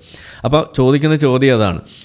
ഒന്നും അറിയാതെ നിന്നേക്കാളും വിവരമുള്ള ആളല്ലേ കാന്തപുരം, അപ്പോൾ എന്തായാലും അങ്ങനെ പറയൂ. നിന്നേക്കാളും വിവരമുള്ള ആളല്ലേ മുജാഹിദ് ബാലുശ്ശേരി, അപ്പോൾ മൂപ്പർ അങ്ങനെ പറയൂ. ഇതൊക്കെയായിരുന്നു എന്നോട് ചോദിച്ചിരുന്നത്. നമ്മളിപ്പോൾ പറയുന്നത് ഏതൊരു വലിയ കൊലകൊമ്പനാണെങ്കിലും സാക്ഷാൽ മമ്മദാണെങ്കിലും മണ്ടത്തരം പറയാൻ പ്രത്യേകിച്ച് ക്വാളിറ്റി ഒന്നും വേണമെന്നില്ല, അതാർക്കും പറയാം എന്നുള്ളതാണ്. ഒരു ക്രെഡൻഷ്യൽസും അത് നിങ്ങളെ മണ്ടത്തരം പറയുന്നതിൽ നിന്ന് നിങ്ങളെ തടുക്കുന്നില്ല. നിങ്ങളുടെ ബുദ്ധിയുടെ ആ ഫങ്ഷനിങ് മാത്രമാണ് നിങ്ങളെ ഏതെങ്കിലും വിധേന അതിനകത്തൊരു തടസ്സം സൃഷ്ടിക്കുകയുള്ളൂ. ഇവിടെ നമുക്കറിയാം ഒരു നോബൽ ഡിസീസ് എന്ന് പറഞ്ഞിട്ടൊരു ഡിസീസ് തന്നെ ഉണ്ട്. അതായത് നോബൽ പ്രൈസൊക്കെ കിട്ടുന്ന ആളുകൾ അവർ എന്തിലും കയറി അഭിപ്രായം പറഞ്ഞ് വലിയ മണ്ടത്തരങ്ങൾ, നമ്മളുടെ ഒരു IPS കാരനുണ്ടല്ലോ, പുള്ളി ചെയ്തുകൊണ്ടിരിക്കുന്ന കാര്യം, അലക്സാണ്ടർ ജേക്കബ്, ഏത് സംഗതി എടുത്തു കഴിഞ്ഞാൽ അതിനകത്ത് മുഹമ്മദ് നബിയെക്കുറിച്ച് പറയും, അത് ഇസ്ലാമിൻ്റെ വേദിയിലെത്തിയാൽ, ക്രിസ്ത്യാനിയുടെ വേദിയിലെത്തിയാൽ അവിടെ ക്രിസ്തുവിനെക്കുറിച്ച് പറയും, ഇപ്പുറത്ത് ഹിന്ദുവിൻ്റെ വേദിയിൽ പോയാൽ അതിനെക്കുറിച്ച് പറയും. ഇത് പുള്ളിയുടെ ഒരു രീതിയാണ്. ഇത് ഇങ്ങനെ എല്ലാ വിഷയത്തിലും മണ്ടത്തരങ്ങളും. മറ്റേ പ്രസവത്തിൻ്റെ സമയത്ത് അതിൽ സിസേറിയനാണ് എന്നുണ്ടെങ്കിൽ ആ കുട്ടികൾ അങ്ങനെ സിസേറിയനിലൂടെ പുറത്തു വരുന്ന കുട്ടികളെല്ലാവരും വലിയ ആൻറ്റി സോഷ്യൽസായി മാറുമെന്നൊക്കെ പണ്ട് പ്രബന്ധം എഴുതിയ ആളെയാണ് ഇന്ന് ഇസ്ലാമിസ്റ്റുകൾ പൊക്കി പിടിച്ചുകൊണ്ട് നടക്കുന്നതെന്ന് നമ്മൾ ഓർക്കുക. കാരണം എന്താണ്, ആ കുട്ടി ഇങ്ങനെ പുറത്തേക്ക് വരുമ്പോൾ കയ്യിൽ ഇങ്ങനെ ചോരയുമായിട്ട് നിൽക്കുന്ന കത്തിയൊക്കെ ആയിട്ട് നിൽക്കുന്ന ഡോക്ടറെയും നഴ്സിനെയൊക്കെ കണ്ടിട്ടാണ് ഇറങ്ങുന്നത്. അതുകൊണ്ട് അവർ വലിയ അക്രമികളാവും എന്നാണ് മഹാനായ അലക്സാണ്ടർ ജേക്കബ് സല്ലല്ലാഹു അലൈഹി വസല്ലം പറഞ്ഞു വെച്ചിരിക്കുന്നത്. മൂപ്പര് ഇതൊക്കെ പറഞ്ഞ് നബിയൊക്കെ പൊക്കിയടിക്കും. പക്ഷേ അതൊക്കെ കഴിഞ്ഞ് നേരെ സ്വർഗ്ഗത്തിലേക്കല്ല പോകുന്നത്, നേരെ നരകത്തിൻ്റെ ഏറ്റവും അടിയിൽ ഏറ്റവും ചൂടുള്ള സ്ഥലത്തേക്കാണ് പോവുക. കാരണം ഇതൊക്കെ അറിഞ്ഞിട്ടും മൂപ്പര് ഇതുവരെ കലിമ ചൊല്ലിയിട്ടില്ല, ഹൂറികളെ ഇതുവരെ അവിടെ കൺഫേം ആക്കിയിട്ടില്ല. അതിപ്പോഴും അവിടെ വക്കത്ത് തന്നെ ഇരിക്കുകയാണ്. അപ്പോൾ ഇത് ബാക്കിയൊന്ന് കേൾക്കാം. Nobody helping. They've got 30,000 terrorists who committed on October the 7th an act of unspeakable terrorism. They have lined up against them the murderous Israeli Defense Force. They have lined up against them the United States, who this week, today in the Washington Post, it was said that the white phosphorus that's being used by the IDF is supplied by them. They have lined up against them the Britain and the EU. They have lined up against them the Arab rulers in the region who carry on their trade cooperations. It's literally what we are watching on our phones, on our laptops, on our TVs. Is an extension of what's been happening since 1948. But let me play you your reaction. All right, I understand. Let me play you, after October the 7th, a few days later, you took part in a talk on YouTube and you said this. Brave Mujahideen, they gave the enemy a punch on the nose. All right? And it's a very welcome punch on the nose. Welcome punch. How can you categorize a terror attack in which 1,200 mostly innocent civilian people ഈ welcome punch അവരവിടെ വിശേഷിപ്പിച്ചു. അതിനെയാണ് നമ്മുടെ നാട്ടിൽ സ്വാതന്ത്ര്യ സമരമായിട്ട് ഇവിടുത്തെ ഇടതന്മാരും കോൺഗ്രസ്സുകാരും ഒക്കെ വിശേഷിപ്പിച്ച് നടക്കുന്നത്. ഇതും കൂടി നമ്മളൊന്ന് ഓർക്കണം. മുസ്ലിങ്ങൾ പോലും നമ്മൾ ചോദിക്കാറുള്ളൊരു ചോദ്യമുണ്ട്. അതായത് നമ്മളിപ്പോൾ ഈ കാര്യങ്ങൾ പറയുന്നു, ഹമാസ് ചെയ്തത് ശരിയല്ല എന്നൊക്കെ പറയുമ്പോൾ അവരൊറ്റ കാര്യമാണ് നമ്മളോട് തിരിച്ച് ചോദിക്കാറുള്ളൂ. ഹമാസിനെ അല്ലെങ്കിൽ പാലസ്തീനിയൻസിനെ ഇസ്രായേലുകാർ ഇങ്ങനെ ബോംബിട്ടുകൊണ്ടിരിക്കുന്നു, അവരല്ലേ പീഡിതർ, അവരല്ലേ കൂടുതൽ മരിച്ചു വീണുകൊണ്ടിരിക്കുന്നത്, അപ്പോൾ നമ്മൾ അവരുടെ കൂടെയല്ലേ നിൽക്കേണ്ടത് എന്നാണ് ചോദിക്കുന്നത്. വളരെ സിമ്പിളായിട്ടുള്ള ഒരു സിമ്പിൾട്ടൺ ലോജിക്ക് എന്നൊക്കെ നമുക്ക് പറയാം. അപ്പോൾ അത് കേൾക്കുമ്പോൾ ആരാണെങ്കിലും ചിന്തിക്കും, ഏത് കൊലകൊമ്പൻ വിശ്വാസിയാണെങ്കിലും ആലിക്കാം, ശരിയാണല്ലോ, ഏറ്റവും കൂടുതൽ ചാവുന്ന ആളുകളുടെ കൂടെയാണ് നമ്മൾ നിൽക്കേണ്ടത് എന്ന് നമ്മൾ വിചാരിക്കും. ആ ഒരു ലോജിക്ക് എടുത്താൽ രണ്ട് പ്രശ്നങ്ങൾ നമുക്കവിടെ ചൂണ്ടിക്കാണിക്കാൻ പറ്റും. ഒന്ന്, ഏറ്റവും കൂടുതൽ ആളുകൾ കൊല്ലപ്പെടുന്നതിന് കൂടെയാണ് നിൽക്കേണ്ടത് എന്നാണെന്നുണ്ടെങ്കിൽ നമ്മൾ നിൽക്കേണ്ടി വരിക അപ്പുറത്ത് നമ്മളെ ജർമ്മനിയുടെ കൂടെ, ഹിറ്റ്ലറിൻ്റെ കൂടെ ആയിരുന്നു. കാരണം അന്ന് ഏറ്റവും കൂടുതൽ കൊല്ലപ്പെട്ടിരുന്നത് ഈ ഹിറ്റ്ലറിൻ്റെ കൂട്ടാളികളായിരുന്നു. അത് നമ്മളവിടെ സമ്മതിക്കേണ്ടി വരും. ഇനി അത് പോട്ടെ, ഇനി അതുമല്ല, ഈ ഒക്ടോബർ 7 വരാം. ഒക്ടോബർ 7 എന്ന് പറയുന്നൊരു ദിവസം നിങ്ങളെടുത്താൽ 1200 ആളുകൾ, കൊച്ചുകുട്ടികൾ, വയസ്സായ പ്രായമായ ആളുകൾ, വനിതകൾ, അതുപോലെ സിവിലിയൻസ് ആയിട്ടുള്ള ആളുകൾ, ആംഡ് അല്ലാതെ ഇരുന്ന ആളുകൾ, അവരെ പിടിച്ചു കൊണ്ടുപോയി കൊല്ലുന്നു. അതോടൊപ്പം 10-300 ആളുകളെ ഇതുപോലെ ഹോസ്റ്റേജസ് ആയിട്ട് പിടിക്കുന്നു. അപ്പോൾ അങ്ങനെ മൊത്തം എടുത്ത് നോക്കുകയാണെങ്കിൽ ഒരു 1700 ആളുകൾ അവരവിടെ അഫക്റ്റഡ് ആകുന്നു. അതിൽ 1200 ആളുകൾ കൊല ചെയ്യപ്പെടുന്നു, ക്രൂരമായിട്ട് കൊല ചെയ്യപ്പെടുന്നു. അതിൽ സെക്ഷൽ അസോൾട്ട് വരെ അതിനകത്ത് ഉണ്ടായതിൻ്റെ കഥ വേറെ വന്നിട്ടുണ്ട്. അപ്പോൾ അങ്ങനെ ഏറ്റവും കൂടുതൽ ആളുകൾ കൊല്ലപ്പെടുന്നതിന് കൂടെയാണെന്നുണ്ടെങ്കിൽ ഈ മുസ്ലിങ്ങളായിട്ടുള്ള ആളുകൾ, ഹമാസ് പ്രേമികളായിട്ടുള്ള ആളുകൾ ഒക്ടോബർ 7 ആരുടെ കൂടെയായിരുന്നു? അവരൊരിക്കലും ആളുകൾ കൂടുന്ന ആ മരണത്തിൻ്റെ എണ്ണം വെച്ചിട്ട് അന്ന് അവരവിടെ കൂടെ നിന്നിട്ടില്ല. അന്നും അവർ നിന്നിട്ടുള്ളത് ഹമാസിൻ്റെ കൂടെയാണ്. കണ്ടില്ലേ, വാവ് അൽഫഹമ്മദില്ല എന്ന് പറഞ്ഞിട്ട് നിൽക്കുകയാണ് ചെയ്തത്. അവരതിനകത്ത് ഈ എന്താണ് welcome punch on the nose എന്നൊക്കെ പറഞ്ഞ് അതിനെ ഗ്ലോറിഫൈ ചെയ്യുന്നതാണ് നമ്മൾ കണ്ടത്. അത് ഇവിടെയും നടന്നു, അവിടെയും അത് തന്നെയാണ് നടക്കുന്നത്. അപ്പോൾ അതിനുശേഷം ഹമാസ് ചെയ്യുന്ന പോക്കിരിത്തരം അവർ തന്നെ പ്രചരിപ്പിച്ച വീഡിയോകളിലൂടെ അവർ ട്രക്കിൻ്റെ പിന്നിലും ഒക്കെ കൊണ്ടു നടക്കുന്ന സംഗതി നിങ്ങൾ കണ്ടു. അതിനുശേഷമാണ് ആളുകൾ തിരിച്ചറിഞ്ഞത് ഇത് ശരിയല്ല, ഇതല്ല റെസിസ്റ്റൻസ്. ഇവർ പറയുന്നുണ്ട് ഈ ഹമാസ് അല്ലെങ്കിൽ Palestinians have the right to protect themselves അല്ലെങ്കിൽ ടു റെസിസ്റ്റ് ദംസെൽസ് എന്നൊക്കെ പറയുന്നു. ഇത് അല്ല റെസിസ്റ്റൻസ്, ഇതല്ല ഫ്രീഡം ഫൈറ്റ് എന്ന് പറയും. ഫ്രീഡം ഫൈറ്റിൻ്റെ യാഥാർത്ഥ്യം വേറെ വിഷയം. ഇനി ആണെങ്കിൽ തന്നെ അതല്ല, ഇങ്ങനെയല്ല അത് ചെയ്യേണ്ടത്, സിവിലിയൻസിൻ്റെ നേർക്കല്ല കുതിര കയറേണ്ടത് എന്ന് പറയുന്നു. അതോടൊപ്പം തിരിച്ചിപ്പുറത്ത് ഈ ഹ്യൂമൻ ഷീൽഡ് വെച്ചിട്ടല്ല ചെയ്യേണ്ടതെന്ന് പറയുന്നു. ഇനിയൊക്കെ പോട്ടെ, പരിഹാരത്തിന് വേണ്ടി നിൽക്കുമ്പോൾ ഇപ്പോഴും ഒരു 2 സ്റ്റേറ്റ് സൊല്യൂഷൻ മുന്നോട്ട് വെക്കുമ്പോൾ അതിനോട് ഇവർ ആക്സെപ്റ്റ് ചെയ്യുന്നുണ്ടോ? ഇല്ല. അപ്പോൾ ഇതിൽ അടിമുടി കപടതയാണ് ഈ ഹമാസ് മുന്നോട്ട് വെക്കുന്ന വിഷയത്തിൽ. മാത്രമല്ല നമ്മൾ പറയുന്നത് എന്താണ്, പാലസ്തീനിയൻ ജനത അവരുടെ ഏറ്റവും വലിയ ശത്രു എന്ന് പറയുന്നത് ഹമാസ് തന്നെയാണ്. അവരാണ് സത്യത്തിൽ അവരുടെ ജീവിതം ഇത്രമാത്രം വലിയ കുഴപ്പത്തിലേക്ക് കൊണ്ടെത്തിച്ചിരിക്കുന്നത് എന്ന് നമ്മൾ പറയുന്നു. അതിന് വെള്ളം കോരുന്നു, അതിന് കൂടുതൽ എണ്ണ കോരി ഒഴിച്ച് ആ തീ ആളി കത്തിച്ച് കൂടുതൽ ആളുകൾ അതിലേക്ക് എത്തിക്കുന്നു. അതോടൊപ്പം നമ്മൾ പറഞ്ഞു, ഈ തുടക്കത്തിൽ തന്നെ നമ്മൾ ഈ പ്രശ്നം തുടങ്ങിയ സമയത്ത് ഫേസ്ബുക്കിൽ എഴുതിയിട്ടത് ഇന്നും ഞാൻ ഓർക്കുകയാണ്. ഈ ഹമാസ് ഇസ്രായേൽ വിഷയം നിലവിലുള്ളത് ലോകത്ത് ഒരുപാട് മുസ്ലിങ്ങളെ തീവ്രവാദികളാക്കി മാറ്റും എന്ന് നമ്മൾ എഴുതിയിട്ടത് ഇതുപോലെ കാണുകയാണ് നമ്മുടെ കണ്ണിൻ്റെ മുന്നിൽ. ഞാനും ഒരു പ്രവാചകനാണോ എന്നൊക്കെ ഇടയ്ക്ക് എനിക്ക് തോന്നിപ്പോകുന്നത് അപ്പോഴാണ്. എന്തായാലും അപ്പം ഞാനിങ്ങനെ സ്വയം ഒന്ന് നുള്ളും, അപ്പോൾ മനസ്സിലാവും, അല്ല കൂൾ ഡൗൺ ആരിഫ്, ഇത് പ്രവാചകനൊന്നല്ല എന്നൊരു സമാധാനം. അപ്പോൾ ഇത് ബാക്കിയൊന്ന് കേൾക്കാം. Were brutally attacked, raped, tortured, beheaded and murdered. How can you, a British NHS doctor or NHS doctor in Britain, how can you say that's a welcome punch on the nose? Will you let me answer fully? Yes. I will be frank. I'll be as concise as I can be. But if you give me the courtesy of letting me answer fully. Okay. I will defend the right of the Palestinians to resist an occupation. When you look at that... That's not resistance, that's terrorism. When you look at what happened on the 7th of October, as if that is the day that everything started... I didn't say that. You didn't say that, but when people look at that... Do you think what happened that day was a terrorist attack? When people look... Do you? Do you? You know, the word terrorism has become so... politicized. Actually, not really. The word you can terrorism, be deeply sympathetic to the plight of Palestinian civilians, which I am, by the way, and have expressed many times. What you can't do is be weaselly mouthed about what happened on October the 7th. I asked you to let me finish. That was a grotesque terror will attack. ask you to finish. Yeah, but you're equivocating about it being a terror attack. I'm not equivocating, and I will explain why. Okay, the word terrorism, by the way, in India last month. We're not talking about India. Talking about what's happening. The word terrorism in India, people who supported the Australian cricket team have been arrested under terrorist offences. ഇതൊക്കെ ചുമ്മാ പറയുന്നതാണ്. Australian cricket ടീമിനെ support ചെയ്തതിൻ്റെ പേരിൽ ഇന്ത്യയിൽ arrest ചെയ്തു എന്ന്. ഇതാണ് ഈ കാക്കന്മാർ നുണ പറയുന്നതിൻ്റെ. ഇത് ലൈവായിട്ട് നിങ്ങൾ എവിടെയാണ്? ഞാൻ അങ്ങനെ ഒന്നും കണ്ടിട്ടില്ല. ആരെങ്കിലും കണ്ടിട്ടുണ്ടെങ്കിൽ എനിക്കൊന്ന് പറഞ്ഞു. ഞാനത് ഇന്നിപ്പോൾ പ്ലേ ചെയ്യാനുള്ള കാരണം ഇങ്ങനെയുള്ള അന്ന് ഇത് ചെയ്തപ്പോൾ ഇങ്ങനെ നമുക്ക് ഡീറ്റെയിൽ ആയിട്ട് പറയാൻ പറ്റിയിട്ടുണ്ടായിരുന്നില്ല. കാരണം ഇത് വീഡിയോ ചിലപ്പോൾ റിമൂവ് ചെയ്തു പോകുമെന്നുള്ളൊരു പേടിയുണ്ടായിരുന്നു, കോപ്പിറൈറ്റ് ഇഷ്യൂ. ഏതായാലും അന്ന് പോയില്ല. അപ്പോൾ അതുകൊണ്ടാണ് ഇത് ഇങ്ങനെ എടുത്തൊന്ന് ചെയ്യാമെന്ന് വിചാരിക്കുന്നത്.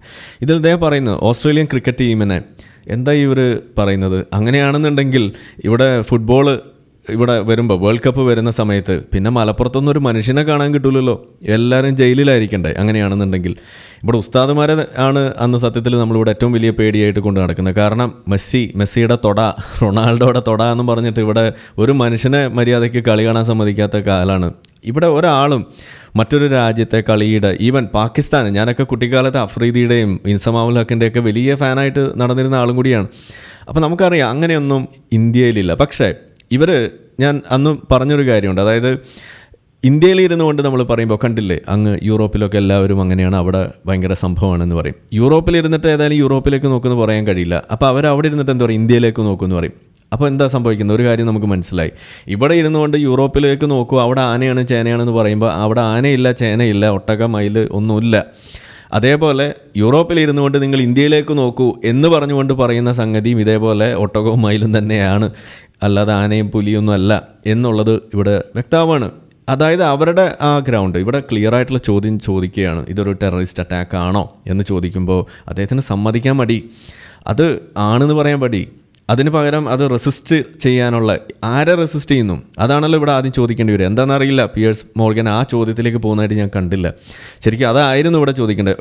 2005 എന്താ സംഭവിച്ചത് എന്നതിനെക്കുറിച്ച് ചോദിക്കണം. ഈ റിവർ ടു സീ എന്ന് പറയുമ്പോൾ എന്താണത്?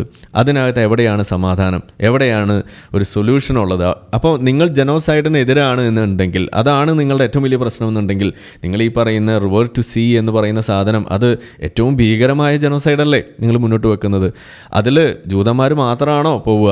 നിങ്ങൾ ഈ ജൂത അല്ലെങ്കിൽ ഇസ്രായേലി സ്റ്റേറ്റ് എന്ന് പറയുന്നതിനകത്ത് 20% അറബ് മുസ്ലിംസും കൂടിയാണ്. അവരെ നിങ്ങൾ എന്ത് ചെയ്യും? അപ്പോൾ ഏത് ഒരു സ്ഥലത്ത് എവിടെ ഒരു വിഷയം ഉണ്ടായാലും അതിനകത്ത് ഈ മതം തിരികിക്കൊണ്ട് അതിനിപ്പോൾ കൊല്ലാൻ വേണ്ടി നോക്കുമ്പോഴാണെങ്കിൽ പോലും മുണ്ട് നോക്കിയിട്ട് രോമം വളർന്നിട്ടുണ്ടോ എന്ന് നോക്കിയിട്ട് തലവെട്ടാൻ പറഞ്ഞൊരു പ്രവാചകൻ്റെ അനുയായികൾ സല്ലല്ലാഹു അലൈഹി വസല്ലം ആകുമ്പോൾ നിങ്ങളിങ്ങനെ പറഞ്ഞില്ലെങ്കിൽ അത്ഭുതം ഇല്ല എന്ന് നമ്മൾ പറയുന്നത് അതുകൊണ്ടാണ്. എവിടെയും നിങ്ങൾക്ക് പ്രധാനം ഇതുപോലെയുള്ള ഐഡൻറ്റിറ്റീസാണ്. അതിലേറ്റവും പ്രധാനം അത് മതം തന്നെയാണ് എന്ന് പറയേണ്ടി വരുന്നത് അവിടെയാണ്. ഇത് തിരിച്ചറിയണം എന്നാണ് എനിക്ക് വീണ്ടും പറയാനുള്ളത്. ഓക്കെ, ബാക്കി കേൾക്കാം. The West Bank, people who are revealing, have been told, if you reveal what happened in the prisons, you will be arrested on terrorist charges. Do you think what happened October the 7th was a terror attack? It's a Did resistance. you say no? It's a resistance. Not a terror attack. Piers, if, and it's You're if. NHS GP. If, I'm asking you to let me finish. If, right, our Islamic standard in conflict, in warfare, our Prophet, peace be upon him, sallallahu alayhi wa sallam, he said, you can't kill children, you can't kill women, you can't kill the elderly, you can't mutilate. Hamas did all that. If anybody did that, If, what do you mean if? അത് നുണയാണ് കേട്ടോ. You can't mutilate, you can't kill children, you can't kill women, അങ്ങനെയൊക്കെ പറഞ്ഞു വെക്കുന്നത് അബദ്ധമാണെന്നല്ല, അത് നുണയാണ്, ഇസ്ലാമിസ്റ്റുകളുടെ നുണയാണ്. ഇസ്ലാമിൽ മുഹമ്മദ് നബി സ്ത്രീകളെ കൊന്നു, മുഹമ്മദ് നബി ഇതുപോലെ ഇന്നസെൻ്റ് ആയിട്ടുള്ള ആളുകളെ കൊന്നു, മുഹമ്മദ് നബി കുട്ടികളെ കൊന്നു. ഇതിനുള്ള എല്ലാ തെളിവുണ്ട്. ഇത് മാത്രമല്ല, ചെടികൾ പോലും കത്തിച്ച് കളഞ്ഞിട്ടുണ്ട്. ഇത് ഇങ്ങനെ മാത്രമല്ല, ഇങ്ങനെ ചെയ്യാൻ പാടുണ്ടോ എന്ന് ചോദിക്കുന്ന സമയത്ത് മുഹമ്മദ് നബി പറയുന്ന സല്ലല്ലാഹു അലൈഹി വസല്ലം പറയുന്നൊരു മറുപടി ഉണ്ട്. അവരും അവരിൽപ്പെട്ടവർ തന്നെ, നിങ്ങൾ അവരെയും കത്തിക്കുന്നതിൽ കുഴപ്പമില്ല, കൊല്ലുന്നതിൽ കുഴപ്പമില്ല എന്ന് പറയുന്ന ഹദീസ് ഞാൻ ഇന്നിപ്പോൾ ഡിസ്പ്ലേ ചെയ്യുന്നില്ല. ആർക്കെങ്കിലും അത്രയ്ക്ക് അത്യാവശ്യമാണെന്നുണ്ടെങ്കിൽ പറഞ്ഞാൽ കമൻറ്റ് സെക്ഷനിൽ നമുക്കിടാം. ഇത് ഇങ്ങനെ പ്രിപ്പയർ ചെയ്ത് പോയി കഴിഞ്ഞാൽ അതിന്ന് തീരൂല, അതുകൊണ്ടാണ്. അപ്പോൾ ഇത് സാന്ദർഭികമായിട്ട് പറയുകയാണ്. ഇനി കുട്ടികളെ കൊന്നത് എങ്ങനെയാണ്, കുട്ടികളെ അത് പറയണമല്ലോ, എങ്ങനെയാണ് കുട്ടിയാണോ അല്ലയോ എന്ന് തിരിച്ചറിയാൻ വേണ്ടിയിട്ട് ഇത്രമാത്രം കരുതൽ മുഹമ്മദ് നബി സല്ലല്ലാഹു അലൈഹി വസല്ലം കണ്ടെത്തിയത്, അത് നമ്മൾ അറിയണമല്ലോ. ബനു ഖുറൈള കൂട്ടക്കൊല അത് നടക്കുന്ന സമയത്ത് അവിടെ പാതിരാത്രിക്ക് അതിനെ ആക്രമിക്കാൻ വേണ്ടി പതിയിരുന്ന് അവിടെ ചെല്ലുന്നു. നേരം വെളുക്കുന്നതിന് മുന്നേ അവിടെ ചെല്ലുന്നു. എന്നിട്ട് അതിൽ ആ ഗോത്രം വളയുന്നു. അവരെ അതിലെ സ്ത്രീകളെ പിടിച്ചു കെട്ടുന്നു. അതിലെ പുരുഷന്മാരെ, ചെറുത്തു നിന്ന പുരുഷന്മാരെ മുഴുവൻ കൊല്ലുന്നു. ഇനി ഈ ബനു ഖുറൈള കൂട്ടക്കൊലയ്ക്ക് വേണ്ടി, ജനോസൈഡിന് വേണ്ടി ഇറങ്ങി തിരിച്ചത് എങ്ങനെയാണ്? അതൊരു വെളിപാടിൻ്റെ ഒരു സ്വപ്നത്തിൻ്റെ അടിസ്ഥാനത്തിലാണെന്നാണ് പറയുന്നത്. ഏതോ കരാറ് ലംഘിച്ചു എന്നൊക്കെ നുണ പറയുകയാണ്. അങ്ങനെ ഒരു കരാറ് ഇതുവരെ ഒരു മുസ്ലിമിനും കൊണ്ടുതരാൻ കഴിഞ്ഞിട്ടില്ല. ഏതോ കരാറ് ലംഘിച്ചു എന്ന് പറയുന്നുള്ളതല്ലാതെ ഏതാണ് ആ കരാർ? ആ കരാറിൽ എന്താണ് ലംഘിച്ചത്? ഇതുവരെ ആരും പറഞ്ഞിട്ടില്ല. ഇതാണ് നമ്മുടെ മുന്നിലുള്ളൊരു യാഥാർത്ഥ്യം. അതവിടെ ഇരിക്കുകയാണ്. നമ്മൾ ബനു ഖുറൈളയിൽ എന്ത് കണ്ടത്? അവസാനം കുട്ടികളെ മുന്നിലേക്ക് എത്തുന്നു, സ്ത്രീകളെയൊക്കെ പിടിച്ച് കെട്ടി ബലാത്സംഗം ചെയ്യുന്നതിന് വേണ്ടിയിട്ടുള്ള എല്ലാ ഒരുക്കങ്ങളും അവിടെ നടത്തിക്കൊണ്ടിരിക്കുകയാണ് ഉമറും അബൂബക്കറൊക്കെ സല്ലല്ലാഹു അലൈഹി വസല്ലം റളിയല്ലാഹു അൻഹു. ഓക്കെ, അങ്ങനെ ഇരിക്കുന്ന സമയത്ത് ഇപ്പുറത്ത് മുഹമ്മദിൻ്റെ മുന്നിലൊരു ചോദ്യം വരുന്നു, ഈ കുട്ടികളെ എന്ത് ചെയ്യണം?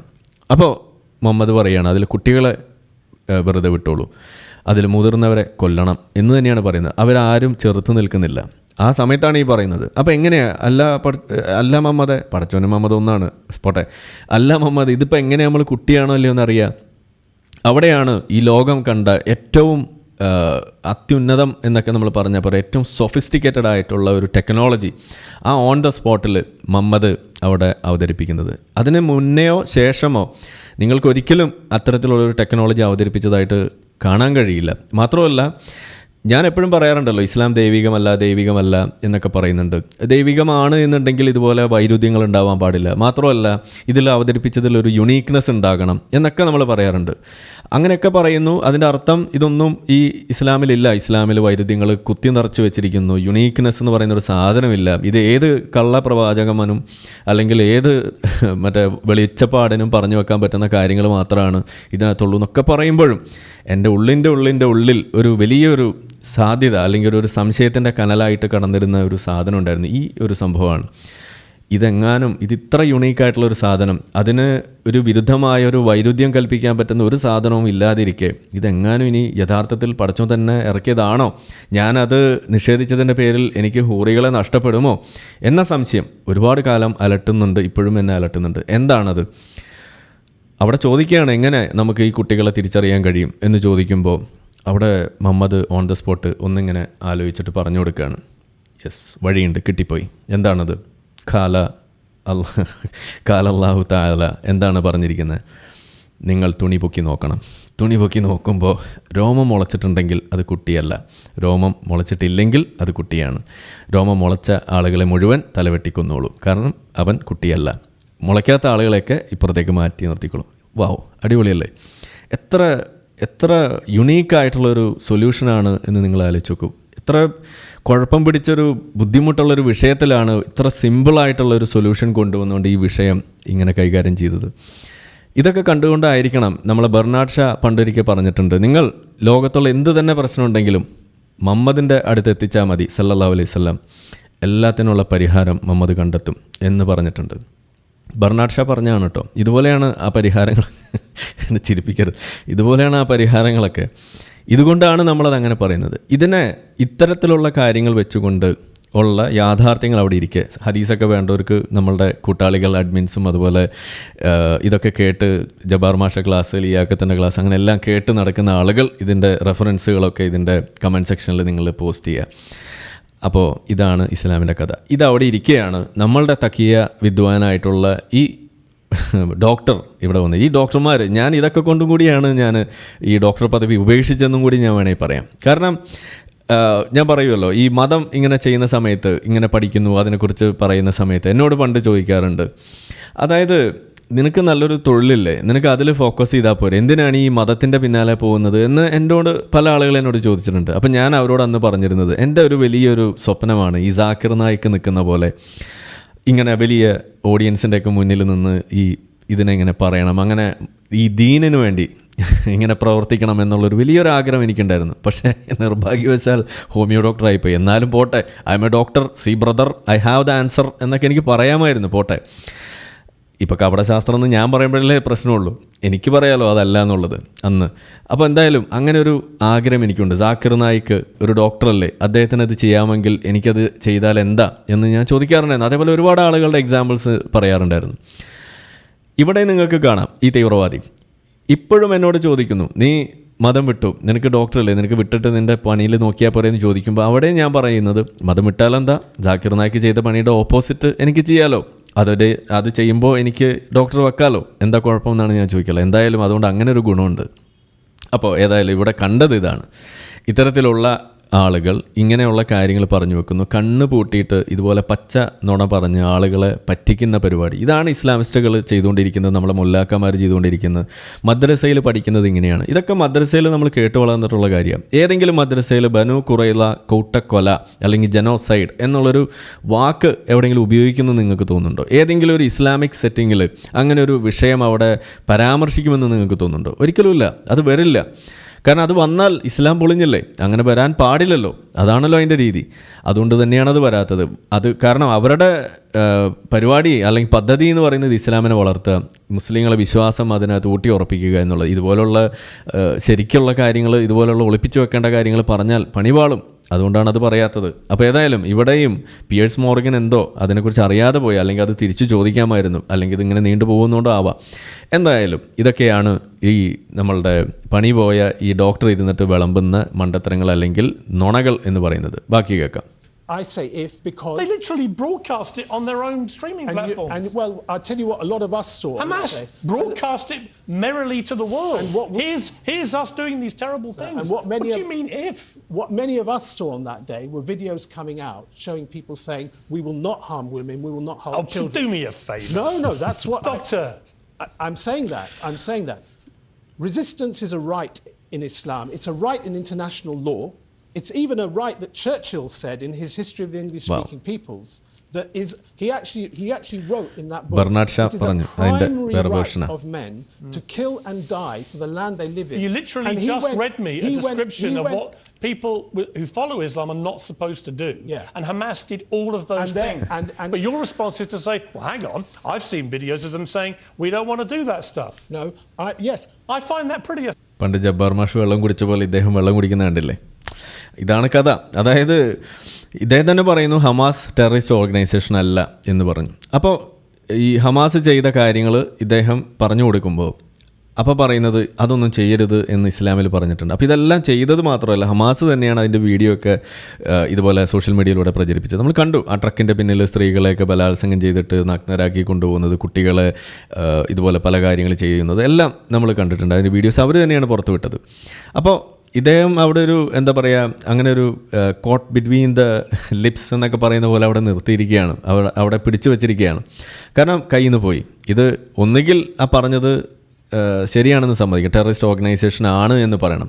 അതല്ല എന്നുണ്ടെങ്കിൽ അത് വീണ്ടും അത് വിശദീകരിക്കേണ്ടി വരും. അപ്പോൾ പിന്നെ എന്തിനാണ് അതങ്ങനെ കൊന്നത്, അങ്ങനെ കൊന്നതിനെ നിങ്ങൾ സപ്പോർട്ട് ചെയ്യുമോ എന്ന് ചോദിക്കണം. അപ്പോൾ അതാണ് ഇവിടെ കണ്ടുകൊണ്ടിരിക്കുന്നത്. ഞാനൊന്ന് പറഞ്ഞു എന്ന് മാത്രം. Offensive, Doctor.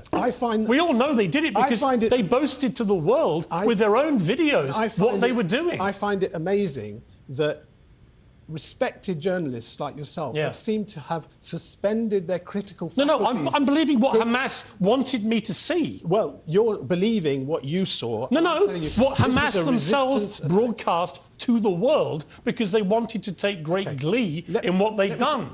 There's no ambiguity about it. I'm concerned about whether your patients here in this country, where Hamas are a prescribed terrorist organisation, and I've said, whether listening to this interview, do these patients know your views? I have said to you. Do they know your views? I don't talk to my patients about my views in a 10-minute consultation, do I? Nobody does that. It's just a foolish question, isn't it? That's a foolish question. Yeah. Nobody talks to. Why do you use a different name? I use my name. Well, you don't. You have two names. One, the leader of the group. Yeah. Abdul Wahid is a name that family, friends, and other people call me. Right. Actually, even some people. But that's not the name you use at work, right? Even some people at work.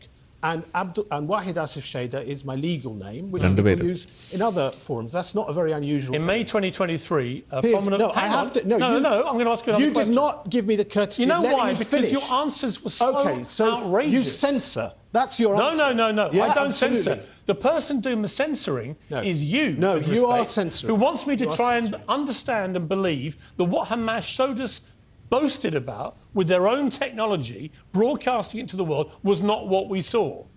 That's called censorship. Well, that is actually the purest personification of censoring the truth I've ever encountered. When you bring Mark Regev onto the show, and you question him, lightweight questioning, albeit lightweight questioning about the atrocities that have happened. Well, you think it's lightweight? I actually ask you difficult questions. Actually, you don't ask difficult questions. Yeah, you completely accept. You sit there and listen to the most ridiculous explanations. Unlike you and your answers, you mean? Well, you don't give me the chance to say. No, I've heard your answers. No, you didn't. I have. You didn't. I have. You didn't. You don't. Well, let's do a little quick fire. You're telling the answer. Let's do a little quick fire recap. Do you think Hamas are a terror group? I believe it's a resistance organisation. Okay. Do you think what they did on October the 7th was a terror attack? I believe that if civilians got killed on that day, it is appalling. It is appalling. You're a doctor, man. It is appalling. You're a doctor in the NHS. What do you mean if?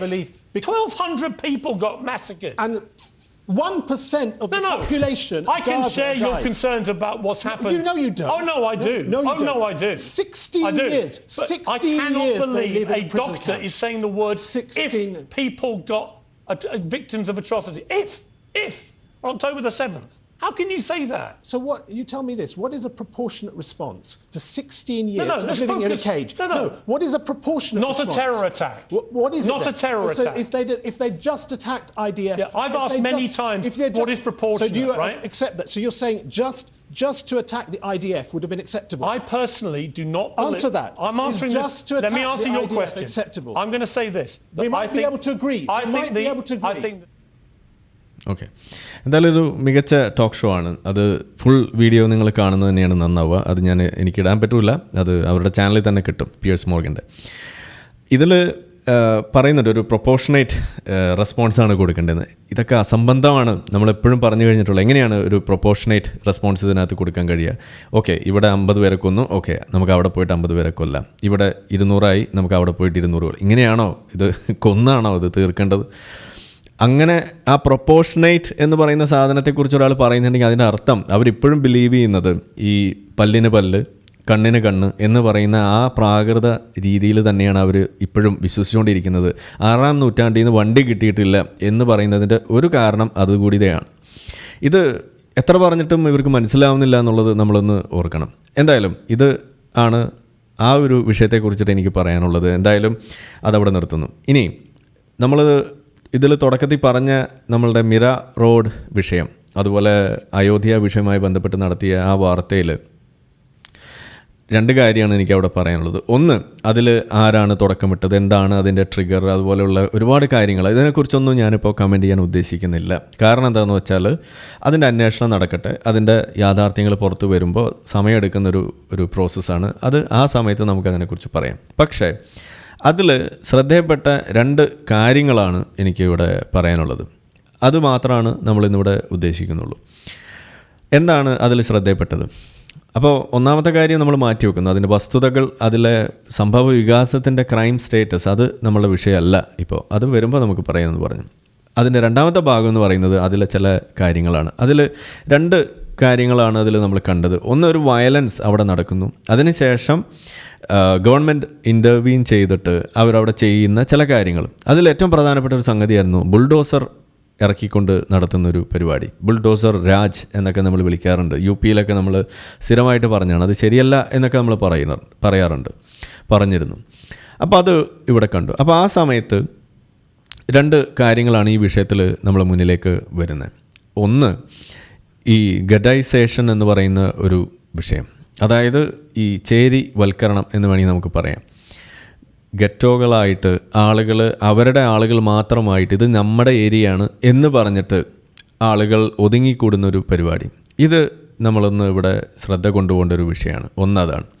2, ഒരു blasphemy law, നമ്മളുടെ മതനിന്ദ എന്ന് പറയുന്ന വിഷയവുമായി ബന്ധപ്പെട്ടിട്ടുള്ള നിയമങ്ങൾ. ഈ 2 സംഗതികളിലേക്കും നമ്മളുടെ രാജ്യത്ത് ശ്രദ്ധ പോകാൻ പോകുന്നു, അല്ലെങ്കിൽ അത് കൂടുതൽ ശ്രദ്ധ പിടിച്ചു പറ്റാൻ പോകുന്നു എന്നൊരു കാര്യമാണ് എനിക്കിവിടെ സൂചിപ്പിക്കാനുള്ളത്. എന്താണ് അതിൻ്റെ ഡീറ്റെയിൽസ് എന്നുള്ളത് നമുക്ക് നോക്കാം. അപ്പോൾ ഇതിൽ ആദ്യം നമ്മൾ ഈ ബ്ലാസ്ഫമി ലോ ആണ് നമ്മളെടുക്കുന്നത്. അതിൽ ബ്ലാസ്ഫമി ലോ, മതനിന്ദ കുറ്റം, അതിൻ്റെ നിയമം, ആ ഒരു വിഷയത്തെ എങ്ങനെയാണ് ഇന്ന് ലോകം കാണുന്നത്, ഇത് നമ്മളൊന്ന് ആലോചിക്കണം. നമ്മളുടെ തൊട്ടയൽ രാജ്യമായ പാകിസ്ഥാനെക്കുറിച്ചാണ് നമ്മൾ പറയുന്നത് എന്നുണ്ടെങ്കിൽ, ഈ ചിത്രത്തിൽ നിങ്ങൾ കാണുന്ന ആസിയ ബീബി എന്ന് പറയുന്ന ക്രിസ്ത്യൻ വനിത, അവരുടെ ഒരു അവസ്ഥയെക്കുറിച്ച് നിങ്ങൾ കേട്ടിട്ടുണ്ടാവും.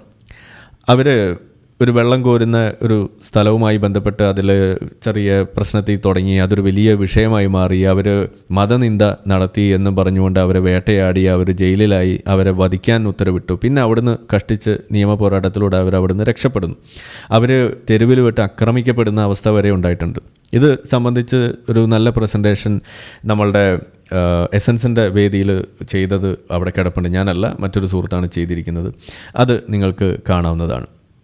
അപ്പോൾ ആ രീതിയിൽ ആസിയ ബീബിയുടെ വിഷയം നിങ്ങളൊന്ന് അറിയേണ്ടതാണ്. എങ്ങനെയാണ് ഈ മതനിന്ദ, ഈ നിയമം അവിടെ ഉപയോഗിക്കപ്പെടുന്നത് എന്ന്. അത് യഥാർത്ഥത്തിൽ മതനിന്ദ ഉണ്ടാകുമ്പോൾ ഉപയോഗിക്കാൻ വേണ്ടി മാത്രമല്ല, വ്യക്തി വൈരാഗ്യമോ അതല്ലെങ്കിൽ മറ്റേതെങ്കിലും, നിന്നെ ഞാൻ പെണ്ണ് കേസിൽ കൊടുക്കൂട്ടോ എന്നൊക്കെ നമ്മുടെ നാട്ടിൽ പറയുന്നത് പോലെ പാകിസ്ഥാനിൽ ആരും എപ്പോഴും എടുത്ത് പറയുന്ന കാര്യമാണ്, അധികം കളിക്കണ്ട, നിന്നെ ഞങ്ങൾ മതനിന്ദയിൽ പിടിക്കൂട്ടോ എന്നാണ് അവിടെ പറയുക. ആ രീതിയിൽ ഉപയോഗിക്കുന്ന ഒരു സാധനമാണ് ഈ മതനിന്ദ നിയമം. പാകിസ്ഥാനിലൊരു അവസ്ഥയാണ് ഈ പറയുന്നത്. ഇനി അതുകൂടാതെ ശ്രീലങ്കക്കാരനായിട്ടുള്ള ഒരു തൊഴിലാളിയെ മതനിന്ദ നടത്തി, നബിനിന്ദ അവിടെ ഉണ്ടായി എന്നും പറഞ്ഞ് പച്ചക്കിട്ട് കത്തിച്ച് കൊന്നതിനെ കുറിച്ചൊക്കെ നമ്മൾ വീഡിയോ ചെയ്തത് കണ്ടിട്ടുണ്ടാവും. അതുകൂടാതെ മറ്റ് പല ആളുകളെയും അതുപോലെ ആക്രമിച്ചതും കൊന്നതും നമ്മൾ നിരന്തരം പറഞ്ഞിട്ടുണ്ട്. പോലീസ് സ്റ്റേഷനിൽ കൊണ്ടുപോകുന്ന സമയത്ത് അവിടെ ലോക്കപ്പിലിട്ട പ്രതിയെ ഈ ആൾക്കൂട്ടം വന്ന് പോലീസ് സ്റ്റേഷൻ ആക്രമിച്ച് അയാളെ കൊന്ന് പോലീസ് സ്റ്റേഷന് തീയിട്ടിട്ട് പോകുന്ന കാഴ്ചയാണ് പാകിസ്ഥാനിൽ നമ്മൾ കണ്ടുകൊണ്ടിരിക്കുന്നത്. വിഷയം മതനിന്ദയാണ്. അതും കൂടാതെ മറ്റ് പല രീതിയിലും ഇത്തരത്തിലുള്ള കാര്യങ്ങൾ ചെയ്തു കൂട്ടുന്നു. നമ്മളുടെ പാകിസ്ഥാൻ്റെ പഴയ ഇന്ന് ജയിലിൽ കിടക്കുന്ന പ്രൈം മിനിസ്റ്റർ ആയിട്ടുള്ള ഇമ്രാൻ ഖാൻ ഈ മതനിന്ദാ നിയമം കൂടുതൽ ശക്തിപ്പെടുത്തണമെന്നും, അത് ഇസ്ലാമോഫോബിയ എന്ന് പറയുന്നൊരു സാധനമൊക്കെ പൊക്കി പിടിച്ചുകൊണ്ട് UN നേതൃത്വത്തിൽ ഒരു റെസൊല്യൂഷൻ വരെ പാസ്സാക്കിച്ചതാണ്. വേറെ ഒന്നുമല്ല, വോട്ട് കിട്ടാൻ വേണ്ടിയിട്ട്. കാരണം ഇങ്ങനെ കുറേ ഭ്രാന്തന്മാർ അവിടെ ഉണ്ടെന്ന് മൂപ്പർക്ക് നന്നായിട്ട് അറിയായിരുന്നു. അവരുടെ വോട്ടെങ്കിലും പിടിച്ചിട്ട് ജയിക്കാമല്ലോ എന്ന് കരുതി ചെയ്തൊരു നാടകമാണ്. അതുപോലും അവിടെ നടക്കുന്നു. അപ്പോൾ മതപ്രീണനം, മതനിയമങ്ങൾ ഉപയോഗിച്ചുകൊണ്ട് ആളുകളെ കൂടുതൽ സന്തോഷിപ്പിക്കുന്ന പരിപാടി അതെല്ലാ സ്ഥലത്തും നടക്കുന്നു, പാകിസ്ഥാനിൽ നടക്കുന്നു. അപ്പോൾ ഞാൻ പറഞ്ഞതൊരു ചിത്രം നിങ്ങൾക്ക് കിട്ടാൻ വേണ്ടിയിട്ട്, ഈ മതനിന്ദ എന്ന് പറയുന്നത് എത്രമാത്രം കിരാതമായൊരു നിയമമാണ് എന്നും അത് ഏതൊക്കെ രീതിയിലാണ് ഒരു രാജ്യത്തിൻ്റെ പൊളിറ്റിക്സിനെ പോലും ബാധിക്കുന്ന ഒരു നിയമമായിട്ട് മാറുന്നത് എന്നുമൊക്കെ നമ്മൾ കാണുന്നു. അങ്ങനെയുള്ള സമയത്താണ് നമ്മളെന്ത് പറയുന്നത്, ആ നിയമം ഇവിടെ ഒഴിവാക്കണം. അതോടൊപ്പം നമ്മൾ പറയുന്ന മറ്റൊരു കാര്യം കൂടിയുണ്ട്. ഇന്ന് ലോകത്ത് ഈ മതനിന്ദ നിയമം നടപ്പിലാക്കുകയും അങ്ങനെ മതനിന്ദ നടത്തിയതിൻ്റെ ഒരു ശിക്ഷ കൊടുക്കുന്നതിൻ്റെ ഭാഗമായിട്ടോ അതല്ലെങ്കിൽ മതം ഉപേക്ഷിച്ചതിൻ്റെ പേരിൽ അപ്പോസ്റ്റസി ഓർ ബ്ലാസ്ഫമി ഇതിലേതെങ്കിലും ഒരു സംഗതി ചെയ്താൽ അതിന് ശിക്ഷയായിക്കൊണ്ട് നമ്മൾ വധശിക്ഷയോ അതല്ലെങ്കിൽ ഇംപ്രിസൺമെൻറ്റോ ഒക്കെ കൊടുക്കുന്ന രാജ്യങ്ങളെടുത്ത് നോക്കിക്കഴിഞ്ഞാൽ അതിൽ ഒരേ ഒരു മതമാണ് അതിൽ ഏറ്റവും പ്രധാനം. അതേതാണ്? അത് ഇസ്ലാം മതമാണ്. നിങ്ങൾക്കൊരു ഹിന്ദു രാഷ്ട്രമോ അതല്ലെങ്കിൽ ഒരു ക്രിസ്ത്യൻ രാഷ്ട്രമോ, ഈ നമ്മളൊക്കെ ജീവിക്കുന്ന ഈ ഒരു കാലഘട്ടത്തിൽ ഒരു ക്രിസ്ത്യൻ സംഗതിയെ വിമർശിച്ചു എന്നതിൻ്റെ പേരിൽ തൂക്കിക്കൊല്ലുകയോ വെട്ടിക്കൊല്ലുകയോ ചെയ്ത് നിങ്ങൾക്ക് കേൾക്കാൻ കഴിയില്ല. പണ്ടതുണ്ടായിട്ടുണ്ട്. നമ്മുടെ തെമ്മാടിക്കുഴി എന്നൊക്കെ പറയുന്ന രീതിയിലുള്ള കാര്യങ്ങൾ പണ്ട് ഇവിടെ നിലനിന്നിരുന്നതിനെക്കുറിച്ച് നിങ്ങൾ കേട്ടിട്ടുണ്ടോ? ക്രിസ്ത്യാനിറ്റിയിലുണ്ടായിരുന്നു. പക്ഷേ കാലം മാറിയപ്പോൾ അത് ശരിയല്ല, അത് മാനവികമായിട്ടുള്ള കാര്യമല്ല. ഈ ഫ്രീഡം ഓഫ് എക്സ്പ്രഷൻ്റെ ഭാഗമാണ് മതവിമർശനവും. അത്യാവശ്യം വിമർശനമൊക്കെ നമുക്ക് കേൾക്കേണ്ടി വരും. ഇനി അഥവാ അങ്ങനെ എന്തെങ്കിലും ഉണ്ടെങ്കിൽ അത് കർത്താവ് നോക്കിക്കോളും എന്ന് പറഞ്ഞുകൊണ്ട് മതവിമർശനത്തിനോടുള്ള പ്രതികരണം ഇല്ലായ്മ ചെയ്തുകൊണ്ട് ക്രിസ്ത്യൻ ഭൂരിപക്ഷമായിരുന്ന പല രാജ്യങ്ങളും അവരുടെ രാജ്യത്തുണ്ടായിരുന്ന ആ മതനിന്ദാ നിയമങ്ങൾ റദ്ദാക്കുകയോ അല്ലെങ്കിൽ മരവിപ്പിക്കുകയോ അല്ലെങ്കിൽ തിരിഞ്ഞു നോക്കാതെ കിടക്കുന്ന അവസ്ഥയാണ് ഇന്ന് ലോകത്ത്. ക്രിസ്ത്യാനിറ്റിയെ സംബന്ധിച്ചിടത്തോളം മതനിന്ദ എന്ന് പറയുന്നത് ഒരു വിഷയമേ അല്ലാതെയായി മാറിയിരിക്കുന്നു. ഹിന്ദു മതത്തെക്കുറിച്ചാണ് എന്നുണ്ടെങ്കിൽ അതിലും സ്ഥിതി അങ്ങനെ തന്നെയാണ്. ഇന്ത്യയിൽ നമുക്കൊരു മതനിന്ദ എന്ന് പറയാവുന്ന ആ നിയമം എന്ന് പറയാവുന്ന ഒരു 295A ഇവിടെ നമുക്ക് പറയാം. ഈ 295B ആണ് IPCയിൽ. അവിടെ ഇന്ത്യയിൽ 95A ആണെന്നുണ്ടെങ്കിൽ പാകിസ്ഥാനിൽ അവിടുത്തെ പീനൽ കോഡിൽ അത് 295B ഒക്കെ ആയിട്ടാണ് അവിടെ കിടക്കുന്നത്. എന്തായാലും നിയമങ്ങൾ ഇന്ത്യയിലും ഒരു 295A എന്ന് പറഞ്ഞിട്ട് അവിടെ കിടപ്പുണ്ട്. അതുപോലെ 153 ഒക്കെ പറയാറുണ്ട്. എന്തായാലും ഇന്ത്യയിൽ അതിൻ്റെ കിടപ്പ് എന്ന് പറയുന്നത് അത് ഹിന്ദു മതത്തിനെതിരെയുള്ള ഒരു സംഗതി തടയുന്നതിന് വേണ്ടിയിട്ടല്ലായിരുന്നു ഇവിടെ കൊണ്ടുവന്നത്. അവിടെയും കൊണ്ടുവന്നത് ഈ മതത്തിൻ്റെ പേര് പറഞ്ഞുകൊണ്ട് വലിയ പ്രശ്നങ്ങൾ ഉണ്ടായപ്പോൾ ബ്രിട്ടീഷുകാരായിട്ട് ഇവിടെ ഉണ്ടാക്കി വെച്ചൊരു സാധനമാണ്. അങ്ങനെ ഒരു സാധനം ഇവിടെ ഉണ്ടാക്കിയിട്ട് അതിൻ്റെ പേരിലുള്ള തല്ലുംപിടി ഒന്ന് നിർത്താം എന്ന് പറഞ്ഞുകൊണ്ട് ആ നിയമം ഇന്നും തുടരുകയാണ്. എന്നാൽ ഇപ്പോൾ നമ്മളുടെ അമിത് ഷാ നമ്മളെ ഹോം മിനിസ്റ്ററുടെ നേതൃത്വത്തിൽ പുതിയ ന്യായ സംഹിത ഒക്കെ കൊണ്ടുവന്നപ്പോൾ അതിൻ്റെ ഭാഗമായിട്ട് ഈ മതനിന്ദ കുറ്റവും അതുപോലെയുള്ള കാര്യങ്ങൾ കൂടുതൽ ശക്തിപ്പെടുന്നതായിട്ടാണ് നമുക്ക് വായിച്ച് മനസ്സിലാക്കാൻ സാധിക്കുന്നത്. അത് കൂടുതൽ ഗൗരവമുള്ള വിഷയമായിട്ട് മാറുന്നു എന്നാണ് നമുക്ക് കാണാൻ കഴിയുന്നത്. അതുമാത്രമല്ല, കൂടുതൽ മതങ്ങൾ അതിൻ്റെ പരിധിയിലേക്ക് വരുന്നതിന് വേണ്ടിയിട്ട് ഇവിടെ മത്സരിക്കുന്ന കാഴ്ചയുമാണ് കാണുന്നത്. പ്രത്യേകിച്ച് സിഖ് മതം പോലെയുള്ള മതങ്ങൾ. അതാണ് ഇന്ത്യയിലെ നിലവിലുള്ള ഒരു സാഹചര്യം. അപ്പോൾ ഈ മതനിന്ദ എന്ന് പറയുമ്പോൾ നിങ്ങൾ മനസ്സിലേക്ക് ഇപ്പോൾ തന്നെ ഈ നുപൂർ ശർമ്മയുടെ വിഷയം വന്നിട്ടുണ്ടോ? നുപൂർ ശർമ്മ വിഷയം ഇവിടെ വന്നപ്പോൾ മുഹമ്മദ് നബി അധിക്ഷേപിച്ചു എന്നും പറഞ്ഞിട്ട് ഇവിടെ ഒരു സംഭവ ബഹുലമായിട്ടുള്ള നാളുകളായിരുന്നു ആ സമയത്തുണ്ടായിരുന്നത്. അതിൻ്റെ പേരിൽ പല സംഭവങ്ങളും നടന്നു. എൻ്റെ ഒരു യാത്ര പോലും മുടങ്ങിയത് ആ ഒരൊറ്റ വിഷയത്തിൻ്റെ പേരിലാണെന്ന് മാത്രമല്ല, ഞാനൊക്കെ നേതൃത്വം കൊടുക്കുന്ന സംഘടനയുടെ ഭാഗമായിക്കൊണ്ട് നിൽക്കുമ്പോൾ പോലും ഞാൻ ഇവിടെ സംഘിയാണ്, നുപൂർ ശർമ്മയോടൊപ്പം ഞാൻ നിന്നു എന്നും പറഞ്ഞുകൊണ്ട് ഞാൻ സംഘിയാണ് എന്നും പറഞ്ഞ് ഇൻ്റർനാഷണൽ ലെവലിൽ പോലെ കാര്യങ്ങൾ എത്തിച്ചിരിക്കുന്ന ഒരു രീതിയിലാണ് കാര്യങ്ങൾ പോയിരിക്കുന്നത്. നുപൂർ ശർമ്മയോടൊപ്പം ഞാൻ നിൽക്കും. അതിന് കാരണം വളരെ കൃത്യമാണ്. അതിപ്പോഴും അങ്ങനെ തന്നെ പറയുള്ളൂ. അത് ഫ്രീഡം ഓഫ് എക്സ്പ്രഷൻ തന്നെയാണ് അവിടുത്തെ കാര്യം. ബാക്കിയൊക്കെ പിന്നെ ഞാൻ പറഞ്ഞല്ലോ, ഹിറ്റ്ലറിനാണെങ്കിൽ പോലും ഫ്രീഡം ഓഫ് എക്സ്പ്രഷൻ അവിടെ ഉണ്ട് എന്ന് തന്നെയാണ് നമ്മൾ പറയേണ്ടത്. അതിന് ഇന്ന ആൾക്ക് പ്രീ കണ്ടീഷൻ യോഗ്യത അങ്ങനെ നോക്കിയിട്ടല്ല നമ്മൾ ഒരു ഫ്രീഡം ഓഫ് എക്സ്പ്രഷൻ. നിങ്ങൾക്ക് ഫ്രീഡം ഓഫ് എക്സ്പ്രഷൻ നടത്താനുള്ള അല്ലെങ്കിൽ അത് ഉപയോഗിക്കാനുള്ള എന്ത് യോഗ്യതയാണ് ഉള്ളതെന്നൊക്കെയാണ് ആളുകൾ ചോദിക്കാറുള്ളത്. അതൊക്കെ അസംബന്ധമാണെന്നാണ് നമ്മൾ പറയുന്നത്. അതുകൊണ്ട് ഫ്രീഡം ഓഫ് എക്സ്പ്രഷനാണോ നിങ്ങൾ മുന്നിൽ പിടിക്കുന്നത്, അത് ആർക്കും നിങ്ങൾക്ക് വകവെച്ച് കൊടുക്കാൻ കഴിയണം. നിങ്ങൾ വ്യക്തികളെ ക്യാൻസൽ ചെയ്യാൻ പോയി കഴിഞ്ഞാൽ, അവരുടെ നിറം നോക്കിയിട്ട് ക്യാൻസൽ ചെയ്യാൻ നടന്നു കഴിഞ്ഞാൽ കാര്യങ്ങൾ നേരെയാവില്ല എന്ന് മാത്രമല്ല, അതിൻ്റെ റിപ്പർക്കഷൻസ് വരുമ്പോൾ നിങ്ങൾക്കത് വളരെ വികലമായ രീതിയിൽ നേരിടുന്ന അവസ്ഥ ഉണ്ടാകും. അതാണ് നമ്മൾ നുപൂർ ശർമ്മ വിഷയത്തിൽ കണ്ടത്. ഈ കാണുന്ന ചിത്രത്തിൽ ഇപ്പുറത്ത് നിൽക്കുന്നത് ഖനയ്യലാൽ, ജയ്പൂരിലുള്ള ഒരു ടൈലറായിരുന്നു. എന്താ അവിടെ സംഭവിച്ചത്? ഇദ്ദേഹം നുപൂർ ശർമ്മയെ അനുകൂലിച്ചുകൊണ്ട് ചില കാര്യങ്ങൾ പറയുന്നു. BJP-കാരനാണ് എന്ന് തീർക്കുന്നു, അല്ലെങ്കിൽ അദ്ദേഹം ആയിരുന്നു എന്ന് തന്നെ പറയാം. അദ്ദേഹത്തിന് നേരെ ഒരു ഭീഷണി വരുന്നു. അപ്പോൾ അദ്ദേഹം ആ ഭീഷണിയെ ചൂണ്ടിക്കാണിച്ച് പോലീസിൽ കേസ് കൊടുക്കുന്നു, അല്ലെങ്കിൽ പരാതി കൊടുക്കുന്നു. പോലീസ് നോക്കാമാവട്ടെ എന്നൊക്കെ പറയുന്നു. ജയ്പൂർ രാജസ്ഥാൻ അന്ന് ഭരിച്ചിരുന്നത് BJP ഗവൺമെൻറ് തന്നെയാണെന്നാണ് അറിയാൻ കഴിയുന്നത്. എന്തായാലും അവിടെ സംഭവിച്ചത് ഈ BJP-യുടെ തന്നെ ന്യൂനപക്ഷ മോർച്ച എന്നൊക്കെ പറഞ്ഞിട്ടുള്ള സാധനത്തിനകത്ത് തന്നെയുള്ള 2 ഭീകരന്മാർ നുഴഞ്ഞു കയറി തക്കിയ അവിടെയും അവർ പ്രയോഗിച്ചിരിക്കുന്നു. അതിൻ്റെ ഇടയിലുണ്ടായിരുന്ന 2 ആളുകൾ ഇതുപോലെ ഇദ്ദേഹത്തിൻ്റെ കടയിൽ കയറിയിട്ട് ഞങ്ങൾ കൊല്ലാൻ പോവുകയാണ് എന്നുള്ള വീഡിയോ ഇതിന് മുന്നേ തന്നെ സോഷ്യൽ മീഡിയയിൽ പ്രചരിപ്പിച്ചിട്ട് ഇദ്ദേഹത്തിൻ്റെ കടയിൽ കയറി തുണി അളക്കാൻ എന്ന പേരിൽ അവിടെ ചെന്ന് അദ്ദേഹത്തിൻ്റെ അളന്നുകൊണ്ടിരിക്കുന്ന സമയത്ത് കഴുത്ത് വെട്ടിയെടുക്കുന്നു. ഇതാണ് അവിടെ നടന്നത്. എന്താ കാരണം? അവിടെ നബി നിന്ദ നടത്തി, അതിന് കൂട്ടുനിന്നു എന്നതാണ്. അപ്പോൾ എന്താണ് അതിനുള്ള പരിഹാരം? 5:33 ഭൂമിയിൽ അള്ളാഹുവിനും അവൻ്റെ പ്രവാചകനുമെതിരെ ആര് കുഴപ്പം സൃഷ്ടിച്ചാലും അവർ വധിക്കപ്പെടുകയോ നാട് കടത്തപ്പെടുകയോ അല്ലെങ്കിൽ കൈകാലുകൾ വിപരീത ദിശയിൽ നിന്ന് വെട്ടിമാറ്റപ്പെടുകയോ വേണം എന്ന് ഇസ്ലാം പഠിപ്പിക്കുന്നു. അത് ഇസ്ലാമിക രാജ്യമാണെങ്കിൽ ആ ഭരണാധികാരി അവിടെ നടത്തും, അതല്ല എന്നുണ്ടെങ്കിൽ വിജിലാൻറ്റീസ് നടത്തും എന്നാണ് ഇസ്ലാം പഠിപ്പിക്കുന്നത്. അത് ഈ വിജിലാൻറ്റീസ് ഏറ്റെടുത്ത് നടത്തി. ഇതാണ് അവിടെ സംഭവിച്ചത്. ഇത് മതനിന്ദ എന്ന് പറയുമ്പോൾ നമ്മുടെ രാജ്യത്ത് ഒരിക്കൽ പോലും മറക്കാൻ പാടില്ലാത്തൊരു വിഷയമാണെന്ന് ഞാൻ പറയും. എന്തുകൊണ്ട് മറക്കരുത് എന്ന് ചോദിച്ചു കഴിഞ്ഞാൽ ആ കാരണമാണ് പ്രധാനം. അത് ഈ പകരം വീട്ടാൻ വേണ്ടിയിട്ടോ അതല്ലെങ്കിൽ ഇതിൻ്റെ ഓർമ്മ വെച്ചുകൊണ്ട് ഇനി തിരിച്ച് ആളുകളെ കൊല്ലാൻ വേണ്ടിയിട്ടോ അല്ല.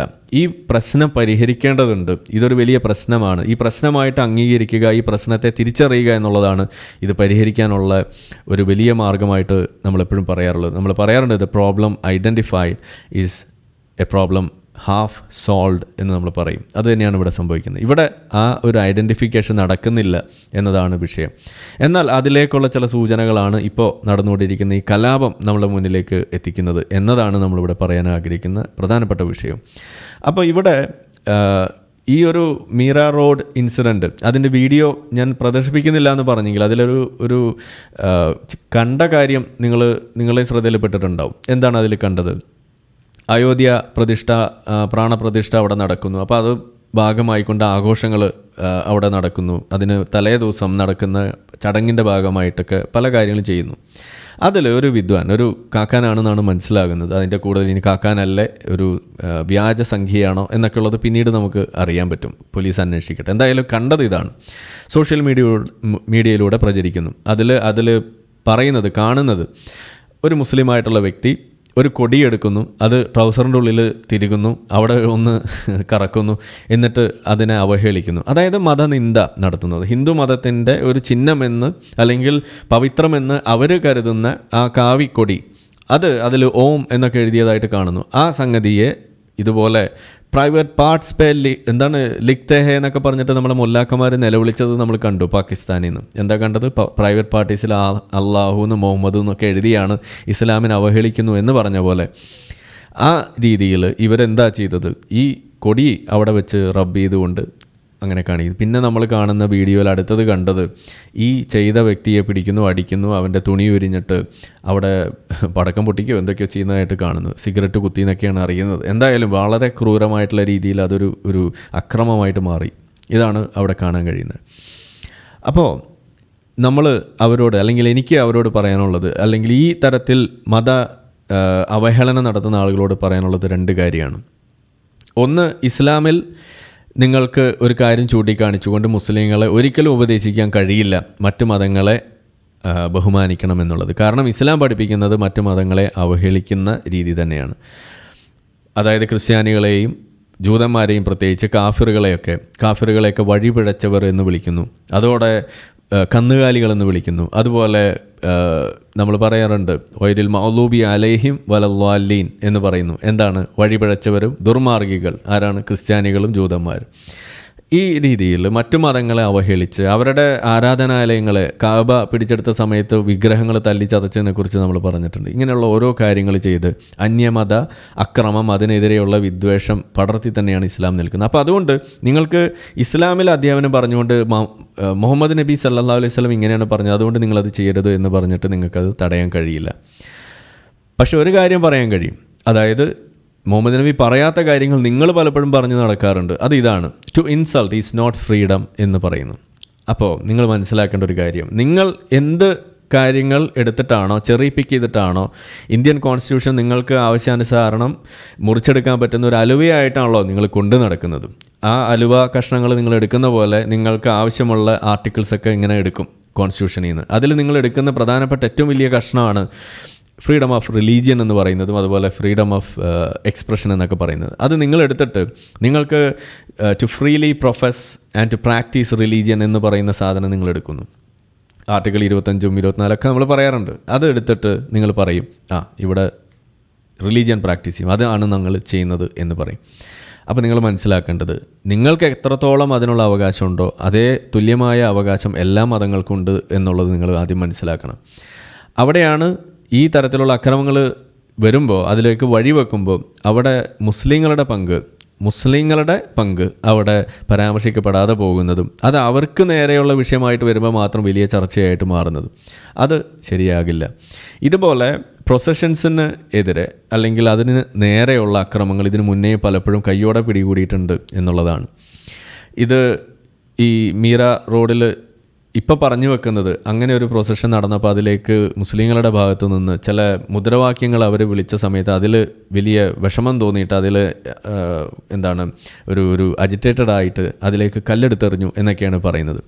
ഇത് മുന്നേയും പല സ്ഥലങ്ങളിലും കണ്ടിട്ടുണ്ട്. അതായത് ഹിന്ദു പ്രൊസഷൻ ആണെന്നുണ്ടെങ്കിൽ മുസ്ലിം ഭൂരിപക്ഷ പ്രദേശത്തൂടെ പോകുമ്പോൾ മുസ്ലിങ്ങൾ ആക്രമിക്കുന്നു. മുസ്ലിം പ്രൊസഷൻ ആണെന്നുണ്ടെങ്കിൽ ഹിന്ദു ഭൂരിപക്ഷ പ്രദേശത്തൂടെ പോകുമ്പോൾ അവിടെ ഹിന്ദുക്കൾ കല്ലെടുത്തെറിയുന്നു. ഇതാണ് ഇന്ത്യയിൽ നിലനിൽക്കുന്ന ഒരു പ്രശ്നമായിട്ട് പല സമയങ്ങളിലായിട്ട് ചൂണ്ടിക്കാണിക്കപ്പെട്ടിട്ടുള്ളത്. അത് ചിലത് ശരിയാണെന്ന് തെളിയുന്നു, ചിലത് തെറ്റാണെന്ന് തെളിയുന്നു. ഇതിലും എന്താണ് അതിൻ്റെ ഫൈനൽ അവസ്ഥ എന്നുള്ളത് കണ്ടറിയണം.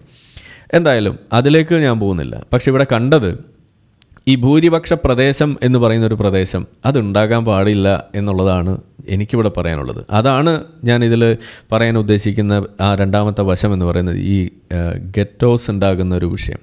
അതായത് ചേരികൾ, മുസ്ലിം ചേരി, ഹിന്ദു ചേരി എന്നുള്ള രീതിയിൽ കാര്യങ്ങൾ പോകുന്നു. അതിലേക്ക് പോകുന്നതിന് മുന്നേ ഈ വിഷയത്തിൽ, ഈ മതനിന്ദയുടെ വിഷയത്തിൽ എനിക്ക് പറയാനുള്ളത്, ഇത്ര കാലവും മതനിന്ദ എന്ന് പറയുന്നത്, അതിൽ ശിക്ഷിക്കുക എന്ന് പറയുന്നത്, സ്വയം നിയമം കയ്യിലെടുക്കുക എന്ന് പറയുന്നത്, അത് ചെയ്ത് നിങ്ങൾ കാണിച്ച് ഇവിടുത്തെ ഭൂരിപക്ഷ സമുദായമായ ഹിന്ദു സമുദായത്തിന് മാതൃക കാണിച്ചത് ആര് എന്ന് ചോദിച്ചാൽ അത് മുഹമ്മദ് നബി സല്ലല്ലാഹു അലൈഹി വസല്ലമും പിന്നെ കുറേ പാകിസ്ഥാനികൾ പിന്നെ നമ്മളുടെ ഇന്ത്യക്കാരും കൂടിയാണ്. ഇതെല്ലാവരും കൂടിയിട്ട് ഇത്ര നാൾ ചെയ്ത് കാണിച്ചുകൊണ്ട് നടന്നത് ഒന്ന് പറഞ്ഞ അടുത്തിന് സർ തൻസേ ജുദാ എന്നും പറഞ്ഞ് നടക്കുന്ന കാഴ്ചയാണ് നമ്മൾ ഇത്ര കാലം കണ്ടിരുന്നത്. നിങ്ങൾ നുപൂർ ശർമ്മയ്ക്ക് നേരെ ഉയർത്തിയത് സർ തൻസേ ജുദാ ആയിരുന്നു. നിങ്ങൾ കനയ്യലാലിൻ്റെ നേർക്ക് ഉയർത്തിയത് വെറും മുദ്രാവാക്യമല്ലായിരുന്നു, ആ ജുദാ അതവിടെ നടത്തി എന്നുള്ളതാണ്.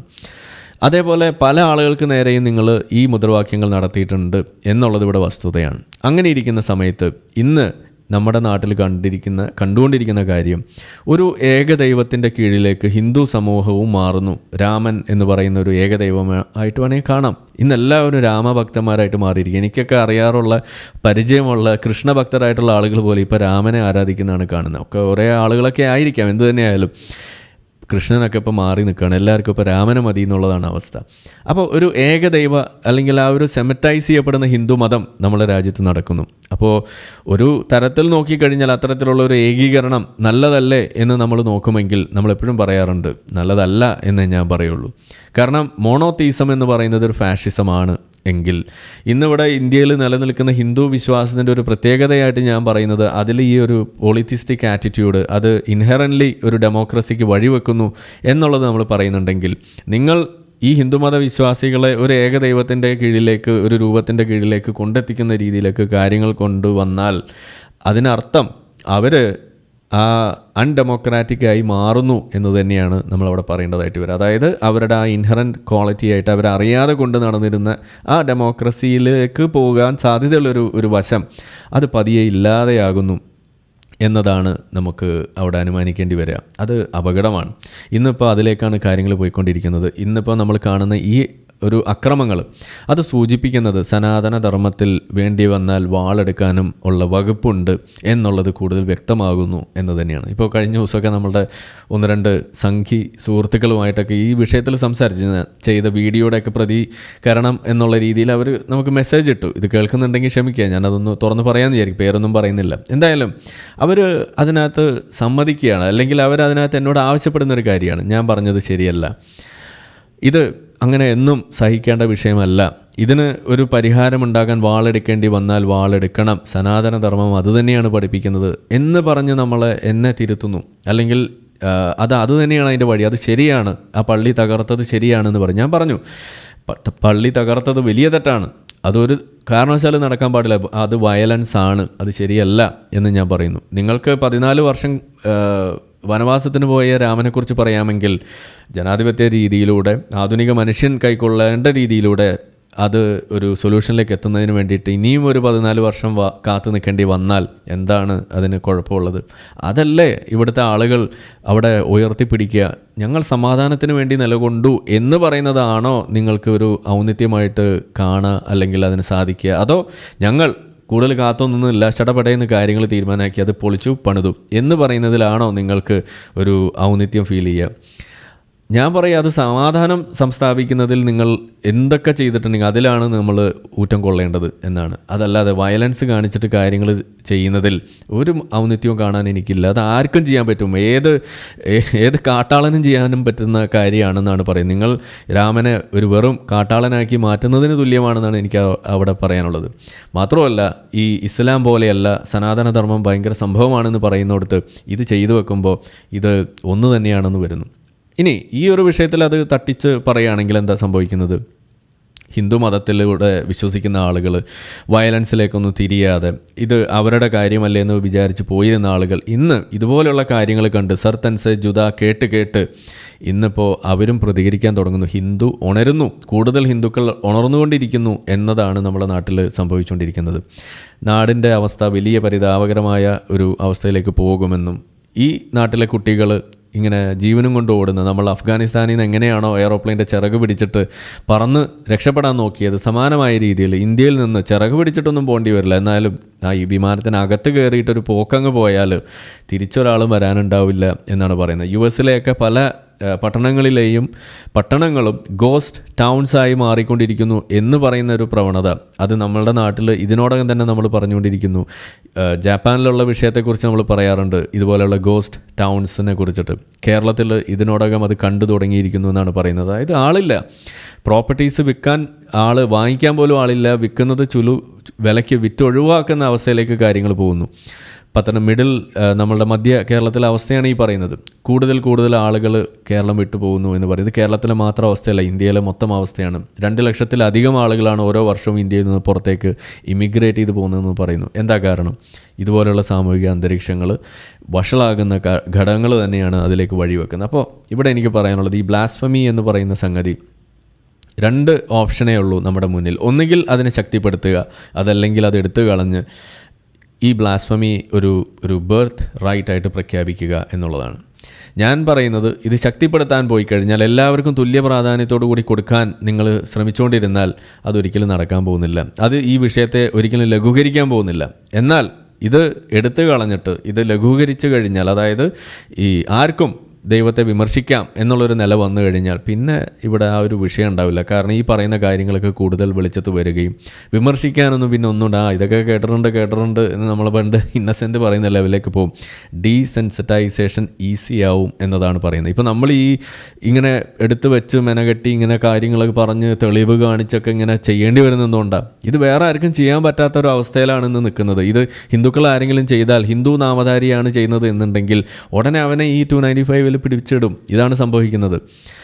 മുസ്ലിങ്ങൾ ചെയ്താൽ അവനെ വേറെ രീതിയിൽ കൈകാര്യം ചെയ്യും. ഇതാണ് മറ്റൊരു വശത്ത്. അപ്പോൾ അന്യമത വിദ്വേഷം എന്നും പറഞ്ഞുകൊണ്ട് പ്രശ്നം നടക്കുക. അപ്പോൾ 295 ഒരു പ്രധാന ഘടകം തന്നെ ഇതാണ്, deliberate and malicious acts intended to outrage religious feelings of any class by insulting its religion or religious beliefs എന്ന് പറയുന്നു. അപ്പോൾ അവിടെ ഉദ്ദേശിക്കുന്നത് അന്യമത വിദ്വേഷം എന്നുള്ളൊരു സംഗതിയാണ്, സ്വമത വിദ്വേഷമല്ല. എനിക്ക് മുസ്ലിം ആയിക്കൊണ്ട് എൻ്റെ സർട്ടിഫിക്കറ്റൊക്കെ എടുത്തു നോക്കിക്കഴിഞ്ഞാൽ അതിനകത്ത് മുസ്ലിം തന്നെയാണ്. വിശ്വാസം ഉണ്ടോ ഇല്ലയോ നോക്കിയിട്ടല്ലല്ലോ നമ്മുടെ നാട്ടിലൊരു കാര്യം തീരുമാനിക്കുന്നത്. നമ്മൾ ബൈ ബർത്ത് എന്തെന്നുള്ളതാണ്, അത് തന്നെയാണ് നമ്മൾ മാറ്റണമെന്നും പറയുന്നത്. പക്ഷേ നിവൃത്തിയില്ല.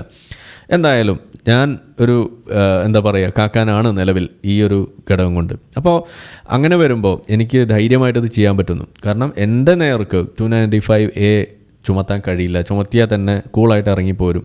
ഒരു 5 രൂപ ഫൈൻ പോലും ചിലപ്പോൾ കൊടുക്കേണ്ടി വന്നാൽ പോലും വേണ്ടില്ല, പോട്ടെ, നമുക്ക് ഇന്ത്യക്ക് വേണ്ടിയല്ലേ 5 രൂപ കൊടുത്തേക്കാം എന്ന് ഞാൻ കരുതും. അതല്ലാതെ ഇതിനകത്തൊന്നും സംഭവിക്കാൻ പോകുന്നില്ല. അതല്ല, മറ്റൊരു മതത്തിൻ്റെ പേരിലാണ് ചെയ്യുന്നതെങ്കിൽ വലിയ പ്രശ്നമാകുന്നു. ആസിയ ബീബിയൊക്കെ നേരിട്ട പോലെയുള്ള വിഷയങ്ങൾ നമ്മുടെ നാട്ടിൽ നടക്കും. പക്ഷേ ഇതുവരേക്കും അതിൻ്റെ പേരിലൊരു കേസ് ആ രീതിയിൽ നടന്നതായിട്ട് ചരിത്രമില്ല ഇന്ത്യയിൽ. അതൊരു വലിയ നല്ല കാര്യമാണ്. പക്ഷേ ഇത് ഉപയോഗിച്ചുകൊണ്ട് സൈലൻസ് ചെയ്യാൻ സാധിക്കും എന്നുള്ളതാണ് ഇതിൻ്റെ ഒരു പ്രശ്നം. നമ്മൾ പറയാറുണ്ടല്ലോ, നീർക്കോലി കടിച്ചാലും അത്താഴം മുടങ്ങും എന്ന് പറഞ്ഞ പോലുള്ള ഒരു അവസ്ഥയാണ് ഇത് ഉണ്ടാക്കി വെക്കുന്നത്. ഇതിൻ്റെ ഇടയിലാണ് ഞാൻ നേരത്തെ പറഞ്ഞ വിഷയം, പഞ്ചാബിലെ ചീഫ് മിനിസ്റ്റർ ചെന്നിട്ട് അമിത്ഷായുടെ അടുത്ത് അഭ്യർത്ഥിക്കുന്ന കാഴ്ചയാണ് കൂടുതൽ ശക്തിപ്പെടുത്തണം. Asserting that sacrilege of holy books is a major challenge in the state. ഞങ്ങളുടെ സംസ്ഥാനത്ത് Mann said it has been felt that the quantum of punishment for such crimes under the existing provisions of sections 295 and 295A in the Indian Penal Code is inadequate. അപ്പോൾ അതുകൊണ്ട് അതൊന്ന് ശക്തിപ്പെടുത്തി തരണമെന്ന് പറഞ്ഞിട്ട് സിഖ് മതത്തിൻ്റെ വക്താക്കൾ ചെല്ലുന്നു. ഇതേപോലെ ഓരോ മതവും. അപ്പോൾ ഞാൻ സൂചിപ്പിച്ചല്ലോ, ഇതെങ്ങനെ നിങ്ങൾക്ക് ഒഴിവാക്കാം, ഈ കമ്മ്യൂണൽ ടെൻഷൻസ് ഉണ്ടാകുന്ന എങ്ങനെ ഒഴിവാക്കാം എന്ന് ചോദിച്ചു കഴിഞ്ഞാൽ ഒറ്റ വഴിയുള്ളൂ. ഈ ബ്ലാസ്ഫമി എന്ന് പറയുന്നത് അത് ലിബറലാക്കുക, അത് ഓപ്പൺ ആക്കി വിടുക, ആളുകൾ അത് ചെയ്യട്ടെ. കുറേ കഴിയുമ്പോൾ ഇതിനകത്ത് കുരുപൊട്ടി അങ്ങ് തീരും എന്നുള്ളതാണ്. ഇതൊന്നും ഇത്ര വലിയ കാര്യമല്ല, അവരെന്തേലും ചെയ്തോട്ടെ, അവരെന്തേലും പറഞ്ഞോട്ടെ എന്നുള്ള രീതിയിലേക്ക് വരും എന്നുള്ളത് തന്നെയാണ് അതിനകത്ത് വരിക. അതോടൊപ്പം മറ്റ് പല റെസ്ട്രിക്ഷൻസും കൊണ്ടുവരണം. ഏതുപോലെ പ്രൊസഷൻസ് നടത്തുന്നതായാലും, ഒച്ചയും വിളി ഉണ്ടാക്കുന്നതായാലും, ബാങ്ക് വിളിയായാലും, ഭജനയായാലും, സൗണ്ട് പൊല്യൂഷൻ എന്നൊക്കെ പറയുന്ന വിഷയങ്ങൾ, അതിലൊക്കെ കൃത്യമായിട്ടുള്ള നിയമങ്ങൾ കൊണ്ടുവന്ന് അത് ആളുകൾക്ക് ബോധം കൊടുക്കണം എന്നുള്ളതാണ്. അത് സ്വമേധയുണ്ടാകില്ല. ഇവർ പറയാറുണ്ട് മതത്തിലൂടെ ഉണ്ടാകുന്ന ധാർമ്മികത ഏറ്റവും വലിയ സാധനമാണ്. മണ്ണാങ്കട്ടയാണ്, ഒന്നും ഉണ്ടാവാൻ പോകുന്നില്ല. കാരണം എന്താണ്, മതം ഇൻഹെറൻ്റ്ലി വയലൻസ് ആണ്, ഫാഷിസമാണ്. അത് ഏത് മതം എടുത്തു കഴിഞ്ഞാൽ, ഇപ്പോൾ സനാതന ധർമ്മം പോലും ഇപ്പോൾ പ്രൂവ് ചെയ്തുകൊണ്ടിരിക്കുന്ന അതാണ്. കാരണം ഞങ്ങൾ സനാതന ധർമ്മത്തിൻ്റെ ആളുകളാണ്, ഞങ്ങൾ സമാധാനമാണ് കൈക്കൊള്ളേണ്ടത് എന്ന് പറഞ്ഞ് മാറി നിൽക്കുകയല്ലല്ലോ ചെയ്യുന്നത്. ഓക്കെ, ഇവരങ്ങോട്ട് ആക്രമിച്ചു, നമ്മൾ തിരിച്ചാക്രമിക്കും, ഇതാണ് പറയുന്നത്. അപ്പോൾ അതവിടെ വരും. അത് സ്വാഭാവികമാണ്.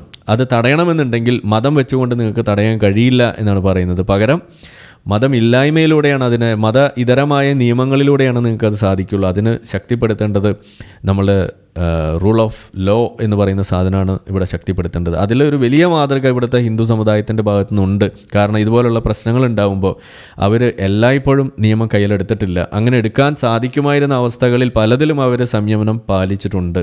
പക്ഷേ അതെന്നും എക്സ്പെക്റ്റ് ചെയ്യാൻ കഴിയില്ല. അത് അങ്ങനെ അവരത് ചെയ്തോളണം, ഹിന്ദുക്കളുടെ മാത്രം ബാധ്യതയായിട്ട് അത് കാണുന്നൊരു സമീപനമാണ് നമ്മളുടെ നാട്ടിലുള്ളത്. അതും ശരിയല്ല. അത് അധികം നാൾ നിൽക്കില്ല എന്ന് തന്നെയാണ് ഞാൻ പറയുന്നത്. അതാണിപ്പോൾ ഈ കണ്ടുകൊണ്ടിരിക്കുന്നത്. ഇത് കൂടുകയാണ് ചെയ്യുക. അതായത് ഒരു ഉദാഹരണം പറയണമെന്നുണ്ടെങ്കിൽ, ഇപ്പോൾ ജയ്പൂരിൽ കനയ്യലാലിൻ്റെ ആ തലയറുത്ത സംഭവം ഉണ്ടാകുമ്പോൾ ഇന്ത്യ കത്തിയിട്ടില്ല എന്ന് നിങ്ങൾ ഓർക്കണം. കത്തിക്കാമായിരുന്ന വിഷയമായിരുന്നു അത്. അതേപോലെ നിങ്ങൾ കണ്ടു ഇന്ത്യ കത്തിച്ച മറ്റൊരു വിഷയം, നമ്മുടെ ഹിജാബ് കർണാടകയിൽ. ഇന്ത്യയിൽ എന്തായിരുന്നു അതിൻ്റെ പേരിലുള്ള കോലാഹലം. പക്ഷേ മധ്യപ്രദേശിൽ ദാമോ എന്ന് പറയുന്ന സ്ഥലത്ത് ഒരു സ്കൂളിൽ ഹിന്ദു കുട്ടികളുടെ തലയിൽ ഹിജാബ് അണിയിച്ച വിഷയം ഞാനിപ്പോൾ പറയുമ്പോൾ പോലും നിങ്ങൾ വിശ്വസിക്കില്ല. ഇതാണ് ഇന്ത്യയിൽ നടക്കുന്നത്. അതായത് രാഷ്ട്രീയ മുതലെടുപ്പ് നടത്തണമെന്നും അതിൻ്റെ പേരിൽ കലാപങ്ങൾ ഉണ്ടാക്കണം, അതിനാണ് എപ്പോഴും ഈ ഹിന്ദു വിഭാഗം ശ്രമിച്ചുകൊണ്ടിരിക്കുന്നത് എന്ന് പറയുന്നുണ്ടെങ്കിൽ അത് തെറ്റാണ്. അതല്ല അവിടെ സംഭവിക്കുന്നത്. പക്ഷേ ഇതുപോലെ അണ മുട്ടിയാൽ അണലിയും ചേരയൊക്കെ കടിക്കുന്നൊക്കെ പറയും, അണ മുട്ടിയാൽ ചേരയും കടിക്കുമെന്ന് പറഞ്ഞ പോലെ ആ ഒരു അവസ്ഥയിലേക്ക് കൊണ്ടെത്തിക്കരുത് എന്നാണ് എനിക്ക് പറയാനുള്ളത്. അത് ഒരു പരീക്ഷണമാക്കി മാറ്റരുത്. ഇത് വെച്ച് പരീക്ഷിക്കേണ്ട ഒരു വസ്തുവല്ല, ഒരു സംഗതിയല്ല ഇത് എന്നാണ് എനിക്ക് പറയുന്നത്. അപ്പോൾ അതുകൊണ്ട് ബെർണാഡ് ഷായെ തന്നെ ഞാൻ കോട്ട് ചെയ്ത് പറയുകയാണെന്നുണ്ടെങ്കിൽ എനിക്ക് പറയാനുള്ളത്, all great truths begin as blasphemies എന്നുള്ളത് തന്നെയാണ് എനിക്ക് പറയാനുള്ളത്. ഇത് നമ്മളെ കാക്കാമാരോടാണ് എനിക്കിത് പ്രത്യേകിച്ച് പറയാനുള്ളത്. നിങ്ങളാണല്ലോ ബെർണാഡ് ഷായെ പൊക്കിക്കൊണ്ട് നടക്കുന്നത്. അപ്പോൾ നിങ്ങൾ ചിലപ്പോൾ പറയും ഇത് ബെർണാഡ് ഷാ പറഞ്ഞിട്ടില്ല, ഇത് ബെർണാഡ് ഷാ ചിലപ്പോൾ കഞ്ചാവ് അടിച്ചപ്പോൾ പറഞ്ഞതായിരിക്കും എന്നായിരിക്കും നിങ്ങൾ പറയുക. കഞ്ചാവ് അടിക്കുന്നതിനെക്കുറിച്ച് ചില ആളുകൾ എപ്പോഴും പോസ്റ്റ് ഇടാറുണ്ട്. എനിക്ക് തോന്നുന്നു കാക്കാമാർക്ക് വലിയ ഇഷ്ടമുള്ള സാധനം തോന്നുന്നു. ഇപ്പോൾ കഞ്ചാവിൻ്റെ കാര്യമാണ് ഇപ്പോൾ ഒരു കാര്യം ഓർമ്മ വന്നത്.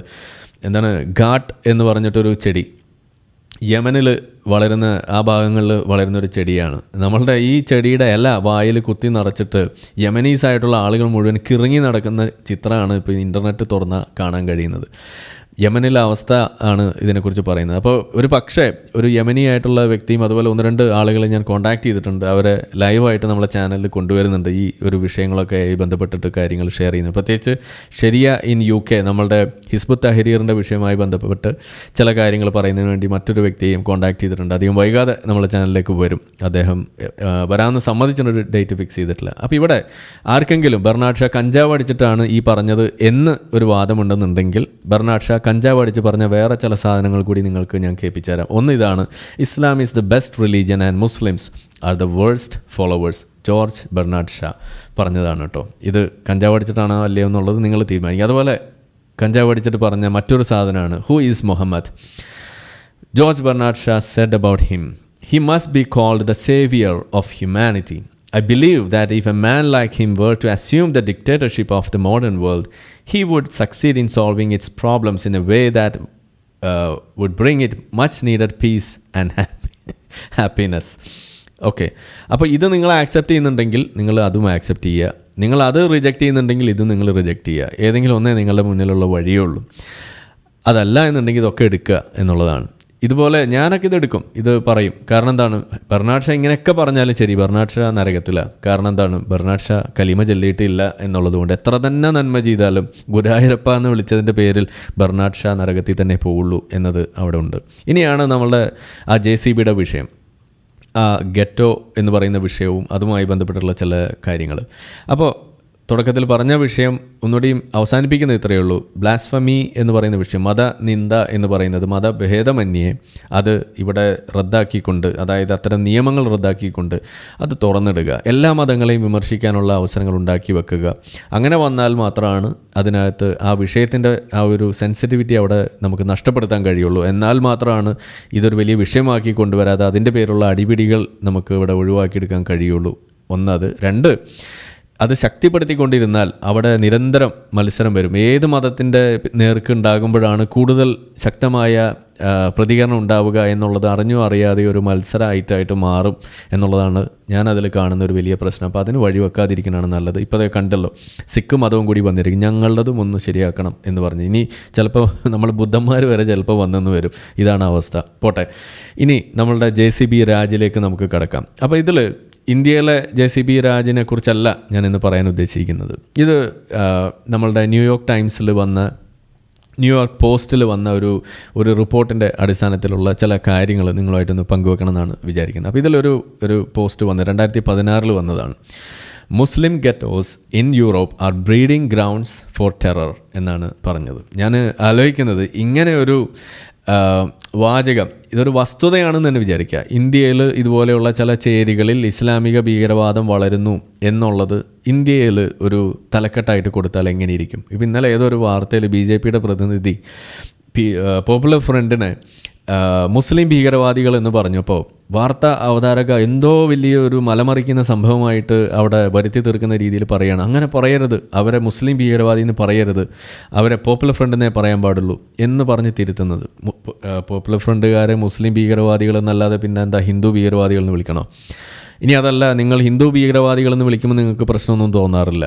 അപ്പോൾ എന്താണ്, മുസ്ലിം ഭീകരവാദികൾ എന്ന് വിളിക്കുമ്പോൾ എന്തോ ഒരു വലിയ വിഷമം തോന്നുന്നത് എന്തിനാണ്?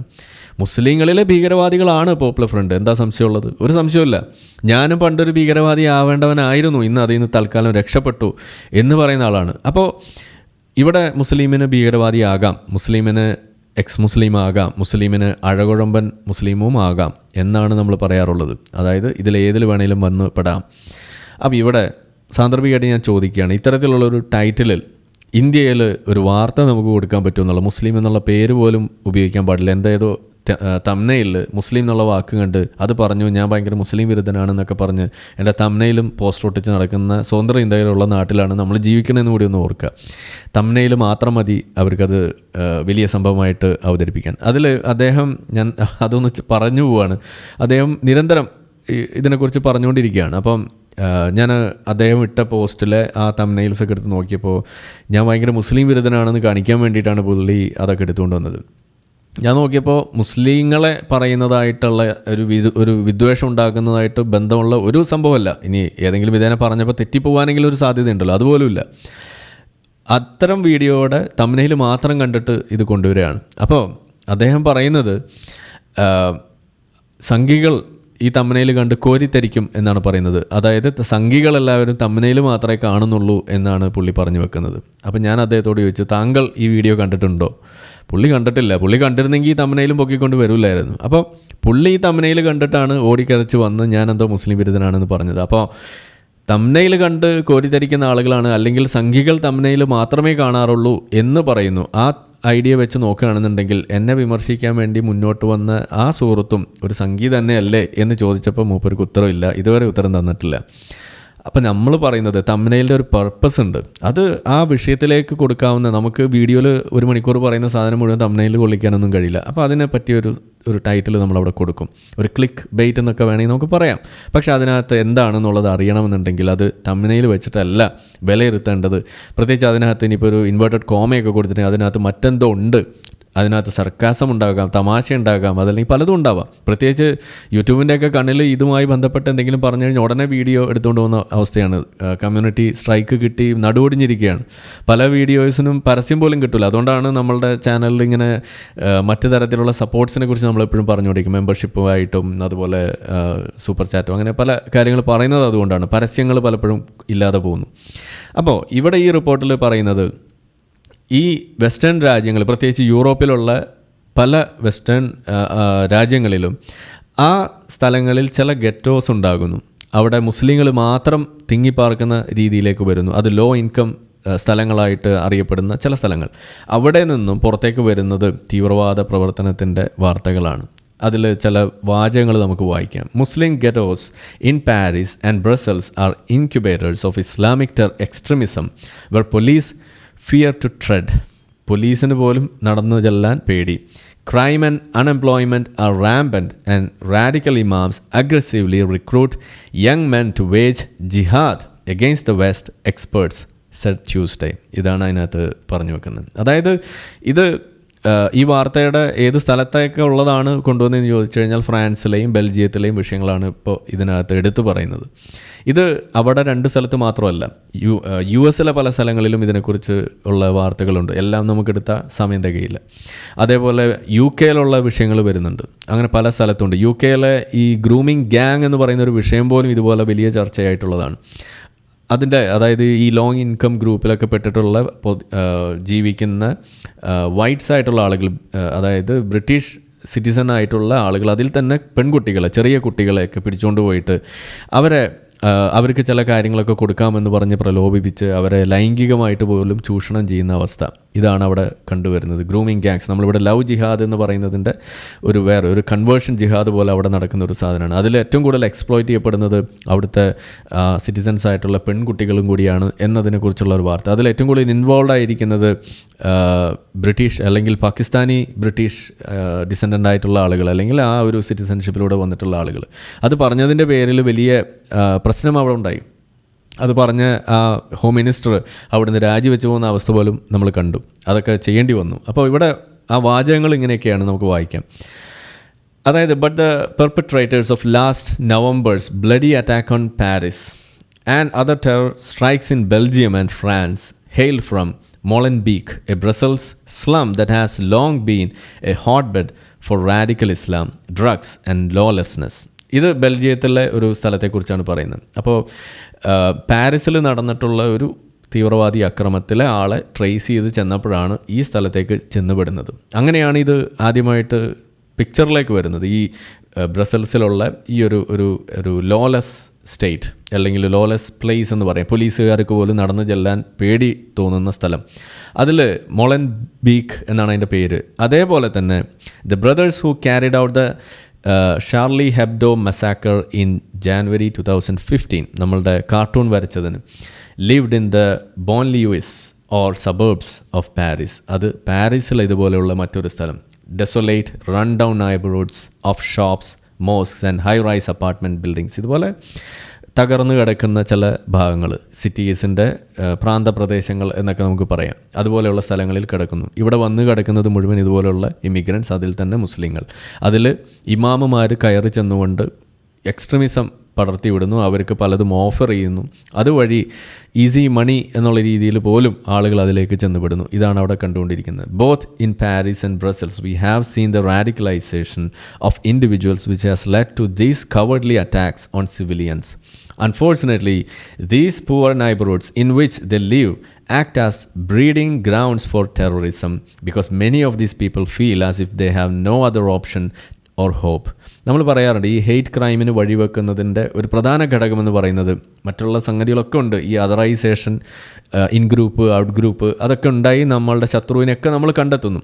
പക്ഷേ ശത്രുവിനെ പ്രതിഷ്ഠിച്ച് കഴിഞ്ഞതിന് ശേഷം അത് വയലൻസിലേക്ക് എത്തണം എന്നുണ്ടെങ്കിൽ, അതൊരു ജനോസൈഡ് പോലെയുള്ള ആ ലെവലിലേക്കൊക്കെ എത്തണം എന്നുണ്ടെങ്കിൽ അതിൻ്റെ ഒരു ഡ്രൈവിംഗ് ഫോഴ്സ് എന്ന് പറയുന്ന സാധനം, ഒരു തരത്തിൽ ഉള്ളൊരു ഫ്രസ്ട്രേഷനും അതോടൊപ്പം ആ അപ്പുറത്തെ ഗ്രൂപ്പിന് ഉണ്ടാകുന്ന ഏതെങ്കിലും തരത്തിലുള്ള ഉന്നമനങ്ങളും തങ്ങൾക്കുള്ള കുറവുകളും ഈ രണ്ട് സാധനങ്ങൾ വെച്ചൊരു അസൂയ എന്ന് നമുക്ക് വിളിക്കാവുന്ന ഒരു സാധനം, അല്ലെങ്കിൽ അതിനെക്കുറിച്ചുള്ള ഒരു ഞങ്ങൾക്ക് അതേപോലെ ആകാൻ കഴിയുന്നില്ല, ഞങ്ങൾക്കൊരിക്കലും അത് കിട്ടാൻ പോകുന്നില്ല, ഞങ്ങളെപ്പോഴും ഡിപ്രൈവ്ഡ് ആയിരിക്കും, ഞങ്ങളെപ്പോഴും അതിനകത്ത് ആ കുറവുകളുള്ള ആളുകളായിട്ട് നിലനിൽക്കും എന്ന ഒരു മാനസികമായ ഒരു ചിന്ത അവിടെ പിടിമുറുക്കി കഴിയുമ്പോൾ അതിൻ്റെ പേരിലാണ് പലപ്പോഴും ഈ അക്രമങ്ങൾ വഴിവെക്കുന്നത്. അപ്പം മറ്റത് അവിടെ ഒരു സ്ഥലത്തൊരു സംഗതി കാണുമ്പോൾ അത് അക്രമത്തിലേക്ക് വഴിക്കും. അതാണ് പലപ്പോഴും ഈ ചേരികൾ കേന്ദ്രീകരിച്ച് നടക്കുന്ന അക്രമങ്ങളുടെ ഒരു പൊതു സ്വഭാവം അതിവിടെയും കാണുന്നു. പക്ഷേ ഈ ഇസ്ലാമിക് ചേരി എന്ന് പറയുന്ന ഇതുപോലെയുള്ള നോ ഗോ സോൺസ് എന്നൊക്കെയാണ് അവരതിന് പേര് പോലിട്ടിരിക്കുന്നത്. അവിടെ അത് നടക്കുമ്പോൾ അത് ഭീകരപ്രവർത്തനത്തിലേക്കും കൂടിയാണ് വഴിവെക്കുന്നത് വരുമ്പോഴാണ് അതിൽ മറ്റ് ചില നടപടികൾ അവർ കൈക്കൊള്ളേണ്ടതായിട്ട് വരുന്നത്. ആ നടപടി എന്ന് പറഞ്ഞാൽ നമ്മളിവിടെ കാണുന്ന ഈ JCBയുടെ യൂറോപ്യൻ JCB ആണ് സത്യത്തിൽ അവിടെയും അവർ പ്രയോഗിക്കുന്നത് എന്നതാണ് ഞാൻ ഇന്ന് പറയാൻ ഉദ്ദേശിക്കുന്ന ആ കാര്യത്തിൻ്റെ ആകത്തുക. അപ്പോൾ ഇവിടെ പറയുന്ന ആ പോർഷൻസ് വായിച്ചിട്ട് നമുക്കതങ്ങ് പോവാം. Salah Abdeslam, 26, the architect of the November Paris attacks, which left 130 dead, was found last week hiding in an apartment in Molenbeek. നേരത്തെ പറഞ്ഞ അതേ സ്ഥലത്ത് വീണ്ടും മറ്റൊരു ഭീകരാക്രമണത്തിൽ. And other residents of the neighborhood have been linked to nearly all Belgium's terrorism-related incidents in recent years. അതായത് ഈ സ്ഥലത്ത് ഈ പറയുന്ന ഇതേ സ്ഥലത്തുള്ള അല്ലെങ്കിൽ അതിനോട് ചുറ്റിപ്പറ്റിയുള്ള സ്ഥലങ്ങളിലെ ആളുകൾ ബ്രസൽസിൽ അല്ലെങ്കിൽ ആ സ്ഥലത്ത് നടന്നിട്ടുള്ള മറ്റ് പല ടെററിസം റിലേറ്റഡ് ആയിട്ടുള്ള ഇൻസിഡൻസിലും ബന്ധമുള്ള ആളുകളായിട്ടും അവിടെ ഐഡൻറ്റിഫൈ ചെയ്യാൻ കഴിയുന്നു. അങ്ങനെയാണ് അവരെന്ത് പറയുന്നത്, ഈ സ്ഥലത്തെ ഒരു ബ്രീഡിംഗ് ഗ്രൗണ്ട് എന്ന് പറയുന്നത്. നമ്മൾ കൊതുകിനെയൊക്കെയാണ് നമ്മൾ പറയാറ് ബ്രീഡിംഗ് ഗ്രൗണ്ട്, അല്ലെങ്കിൽ the mosquitoes breed in the water എന്ന് പറയുമ്പോൾ അതിൻ്റെ അർത്ഥം എന്താണ്? Muslims are not growing, they are breeding എന്ന് പറയുന്നത് എന്തുകൊണ്ടാണ്? അവർ പെറ്റ് പെരുകുന്നു എന്നുള്ളൊരു അർത്ഥം, പെരുകുന്നു എന്ന് തന്നെയാണ് അതിൻ്റെ വാക്കിൻ്റെ യഥാർത്ഥ അർത്ഥം. അപ്പോൾ ഇവിടെ these ghettos are called no go zones, very deprived areas in many northern European cities. I call them stateless. They are not accepted in France and Belgium. ഇതാണ് അവിടുത്തെ അതിൻ്റെ അധികാരികളായിട്ടുള്ള ആളുകൾക്ക് പറയാനുള്ളത്. ഇതൊരു പ്രോബ്ലമായിട്ട് അവരവിടെ ഐഡൻറ്റിഫൈ ചെയ്ത് കഴിഞ്ഞിരിക്കുന്നു എന്നത് 2016 വാർത്തയാണ്, റിപ്പോർട്ടാണ്. ഇന്ന് നമ്മൾ കണ്ടുകൊണ്ടിരിക്കുന്ന പല കാര്യങ്ങളും അതിലേറ്റവും പ്രധാനം എന്താണ്? കഴിഞ്ഞ ദിവസം ഇറ്റലിയിൽ പ്രോ നാറ്റ്സി ഒരു പ്രൊസഷൻ പോലെ നടന്നത് എന്നതുമായി ബന്ധപ്പെട്ടുള്ള കാര്യം നിങ്ങൾ കേട്ട് കാണും. അതായത് നമ്മളെ ഹിറ്റ്ലറിൻ്റെ ആളുകൾ അവരവിടെ ആ സല്യൂട്ടൊക്കെ അടിച്ചു നടന്നു പോയിരിക്കുന്നു എന്ന് പറയുന്നത് വലിയ വാർത്തയാണ്. അതായത് ഈ തരത്തിലുള്ള ഇമിഗ്രൻസിനെതിരെ തന്നെയാണ് അവർ ഏറ്റവും കൂടുതൽ നടത്തുന്ന ക്യാമ്പയിൻ എന്ന് പറയുന്നത്. ഇമിഗ്രൻസ് വേണ്ട, ഇവിടെ ഇറ്റലിയിലുള്ള ആളുകൾ മതി, ഇറ്റാലിയൻസ് ആയിട്ടുള്ള ആളുകൾ മതി, നമ്മളുടെ കൾച്ചറാണ് ഏറ്റവും വലുത്. അവർ ആ ഒരു നാഷണലിസം അവരവിടെ പൊക്കിക്കൊണ്ടുവരുന്നു. ഇത് യൂറോപ്പിലെ ഓരോ രാജ്യത്തും നമുക്ക് കാണാൻ കഴിയും. ഇന്ന് റുവാണ്ട പ്ലാൻ അടക്കമുള്ള പ്ലാൻസിലേക്ക് UK പോകുന്നതിനെക്കുറിച്ച് പറയേണ്ടി വരുന്നത് അവിടെയാണ്. അതേപോലെ മറ്റ് പല രാജ്യങ്ങളും ഇമിഗ്രൻസിനെ തിരിച്ചയക്കാൻ പോകുന്നു. ഞാൻ ഇനി പറയുന്നൊരു പ്രവചനം എന്ന് പറഞ്ഞാൽ നമ്മളുടെ ഹിസ്ബ് തഹ്രീറിൻ്റെ ആ മുതലാളി, ആ ഡോക്ടർ അധികം വൈകാതെ ആ നാട്ടിൽ നിന്ന് തന്നെ നാട് കടത്തുന്ന അവസ്ഥയിലേക്ക് വരും എന്നതാണ് ഇനി എനിക്ക് പറയാനുള്ളത്. എപ്പോഴാണ് സംഭവിക്കുക എന്നുള്ള അറിയില്ല. കിയാമത്ത് നാളിന് മുന്നേ ഏതെങ്കിലും ഒരു ദിവസം നടന്നേക്കാം, അല്ലെങ്കിൽ മൂപ്പര് പൊട്ടിത്തെറിക്കും. റഫ്ലി 5 lakh Muslims are believed to live in Belgium, about 6% of the population. അതായത് ബെൽജിയത്തിൽ 6% മുസ്ലിങ്ങൾ തന്നെയാണ്. The Brussels ghetto has a 30% unemployment rate and hundreds of young radicalized Muslim men have traveled to Syria to wage jihad, Belgian officials admitted. സിറിയയിലേക്ക് ജിഹാദിനായിട്ട് പോയിരിക്കുന്നത് ഈ പറയുന്ന സ്ഥലങ്ങളിൽ നിന്ന് തന്നെയാണ്. I noticed that each time there is a link with Molenbeek, this is a gigantic problem. Apart from prevention, we should also focus more on repression. ഏതൊരു ഭീകരവാദ സംബന്ധിയായ incident എടുത്ത് നോക്കിക്കഴിഞ്ഞാൽ അതിനകത്ത് ഈ പെർട്ടിക്കുലർ സ്ഥലം വരുന്നു, ആ ഗെറ്റോ അവിടെ വരുന്നു. അതിൻ്റെ അർത്ഥം ഇത് വലിയ പ്രശ്നമാണ്, ഒരു ജൈജാൻറ്റിക് പ്രോബ്ലമാണ്. സോ ഇത് പ്രിവെൻറ്റ് ചെയ്താൽ മാത്രം പോരാ, we need to repress, we need to എന്താണ് ഫോക്കസ് മോർ ഓൺ റിപ്രഷൻ എന്നാണ് പറഞ്ഞു വെക്കുന്നത്. അത് അടിച്ചമർത്തണം എന്നുള്ളതാണ്. പ്രൈം മിനിസ്റ്റർ ചാൾസ് മൈക്കൽ ആണ് ഇതൊക്കെ പറഞ്ഞു വെക്കുന്നത്. ഇനി അടുത്തത്, these ghettos are called no go zones, very deprived areas in many northern European cities. I call them stateless. They are not accepted in France and Belgium. I think it's the despair and their radical preachers take advantage of them. ഞാൻ നേരത്തെ പറഞ്ഞ വിഷയം, അതായത് അവരുടെ ആ ഇല്ലായ്മകൾ അതവിടെ മുതലെടുക്കുന്നു. അവരുടെ ആ ഞങ്ങൾ രക്ഷപ്പെടില്ല, ആ ഹോപ്പ്ലെസ്നെസ് അത് മുതലെടുക്കുന്നു. ആരാണ് മുതലെടുക്കുന്നത്? ഈ പ്രീച്ചേഴ്സ്. അവർ വന്ന് പൈസ ഓഫർ ചെയ്യുന്നു, അവർ വന്നിട്ട് ഇസ്ലാമിൻ്റെ കാര്യങ്ങൾ അവരുടെ തലയിലേക്ക് കുത്തിവെക്കുന്നു. അവർ അടുത്ത ദിവസം ജിഹാദിനെന്നും പറഞ്ഞ് മറ്റേ തോക്കും വാങ്ങിച്ച് വണ്ടി കയറുന്നു. ഇതാണ് അവസ്ഥ. They draw them into the mosques and that's how the radicalization happens. Soeren Kern, a senior fellow at the Gatestone Institute, a New York-based think tank focusing on international studies. So-called no-go zones, he added, are not formal designations by law enforcement, but an informal understanding that they are areas that are crime-ridden, run by drug dealers and gangs, not safe for non-Muslims, even police and firefighters. അവിടെ അതും കൂടി നമ്മൾ ഓർക്കണം. അതായത് എന്തിനാണ് ഈ കാക്കമാർ വലത്തോട്ട് മുണ്ടുടുത്താൻ നടക്കാൻ പറയുന്നത്? എന്തിനാണ് മീശ വടിച്ചിട്ട് താടി വെക്കാൻ പറയുന്നത്? എന്തിനാണ് സുന നമ്മളുടെ അറ്റം ചെത്തുന്നത്? ഇതുപോലെ ഓരോ കാര്യങ്ങൾ, ചിഹ്നങ്ങൾ വെക്കുന്നത് എന്തിനു വേണ്ടിയാണ്? ഈവൻ കോമൺ ലാംഗ്വേജ് പോലെ, അറബിക് ലാംഗ്വേജ് പോലും അവർ എൻഫോഴ്സ് ചെയ്യുന്നൊരു രീതി ഇന്ന് നിങ്ങൾ കണ്ടിട്ട് എന്തിനു വേണ്ടിയിട്ടാണ് അത് ചെയ്യുന്നത്? സലാം പറച്ചൽ, അതുപോലെ മറ്റേ പള്ളിക്ക് മിനാരം പണി, ഇതെല്ലാം ഒരു സിഗ്നലിംഗ് ആണ്. നമ്മൾ ഇവിടെ ഉണ്ട്, ഇത് ഞങ്ങളെ കണ്ടുപിടിക്കാനുള്ള വഴികളാണ്. ഒരാളെ കണ്ടാൽ തിരിച്ചറിയും. അതായത് ക്രിസ്ത്യാനികളും ജൂതന്മാരും അവർ താടി വടിച്ച് മീശ വെക്കുന്നു, അതുകൊണ്ട് നിങ്ങൾ മീശ വടിച്ചിട്ട് താടി വെക്കൂ. ഇതാണ് നബി വചനം. ഇത് ഇങ്ങനെ തന്നെയാണ് എഴുതിയിരിക്കുന്നത്. അപ്പോൾ എന്തിനു വേണ്ടിയിട്ടാണ്? അതായത് 3 ആൾക്കാർ വരുന്നു. ആ 3 ആൾക്കാർ വരുന്ന സമയത്ത് അതിലേതൊക്കെയാണ് മുസ്ലിം, ഏതൊക്കെയാണ് ഹിന്ദു, അല്ലെങ്കിൽ ഏതൊക്കെയാണ് ക്രിസ്ത്യാനി, ഏതൊക്കെയാണ് ജൂതൻ എന്ന് തിരിച്ചറിയാൻ ഒറ്റ നോട്ടത്തിൽ കഴിയും. അവർ സലാമൊന്നും പറയണ്ട, അറബിയും പറയണ്ട. പക്ഷേ ആർക്കാണ് മീശ ഇല്ലാത്തത്, താടി വെച്ചിട്ടുള്ളത് എന്ന് മാത്രം നോക്കിയാൽ മതി. അവൻ അസൽ കാക്കാനാണ്. ഇങ്ങനെയാണ് നബി പഠിപ്പിച്ചിരിക്കുന്നത്. നിങ്ങൾ ഈ രീതിയിൽ വേഷം ധരിക്കാത്ത ഇസ്ലാമിക പണ്ഡിതരെ കാണൽ കുറവായിരിക്കും. ജമാഅത്ത് ഇസ്ലാമിയുടെ ആൾക്കാർ നടക്കും, നമ്മളെ പോപ്പുലർ ഫ്രണ്ടുകാരും അതല്ലെങ്കിൽ ഈ തക്കിയ നേതാക്കൾ നടക്കും. കാരണം എന്താണ്? അത് തക്കിയുടെ ഭാഗമാണ്. കാഴ്ചയിൽ അങ്ങനെ മുസ്ലിമായിട്ട് തോന്നണമെന്നില്ല. നിങ്ങൾക്ക് അവരുടെ ഭാഗമാണ്, ഞങ്ങൾ കോഎക്സിസ്റ്റ് ചെയ്യുന്ന ആളുകളാണ് എന്ന് തോന്നിപ്പിക്കാൻ വേണ്ടിയിട്ട് അവർ താടി വടിച്ച് മീശ വെച്ച് നടക്കും. അങ്ങനെയുള്ള ആളുകളെയും നമ്മൾ സൂക്ഷിക്കേണ്ടി വരും, പേടിക്കേണ്ടി വരും എന്ന് പറയുന്നത് അവിടെയാണ്. പേടിക്കേണ്ടി വരും ആരാണേലും. കാരണം തക്കിയ എന്ന് പറയുന്നൊരു യാഥാർത്ഥ്യമാണ്. ഹമാസ് കൈക്കൊണ്ടത് അതാണ്, നമ്മളുടെ GP കൈക്കൊണ്ടത് അതാണ്. മുസ്ലിങ്ങളെ ആളുകൾക്ക് പേടി തോന്നുന്നതിൻ്റെ കാരണം അത് തന്നെയാണ്. ഇത് മുസ്ലിങ്ങൾ ചോദിച്ചു വാങ്ങുന്ന രീതിയാണ്. ഇത് കണ്ടല്ലോ, ഇതിൽ ഈ നോ ഗോ സോൺസിലേക്ക് നോൺ മുസ്ലിംസ് ആയിട്ടുള്ള ആളുകൾക്ക് ചെല്ലാൻ കഴിയില്ല. അവിടെ ചെല്ലുമ്പോൾ സലാം പറയും, അവരോട് ഓരോന്നൊക്കെ ചോദിക്കും. അപ്പോൾ അവർ മുസ്ലിം അല്ല എന്ന് തിരിച്ചറിഞ്ഞാൽ പിന്നെ അവൻ്റെ കാര്യം കട്ടപ്പുകയാവുന്ന അവസ്ഥ അവരവിടെ ഡിറ്റക്റ്റ് ചെയ്തിട്ടുണ്ട്. അതാണ് ഈ റിപ്പോർട്ട് ചെയ്ത് വെക്കുന്നത്.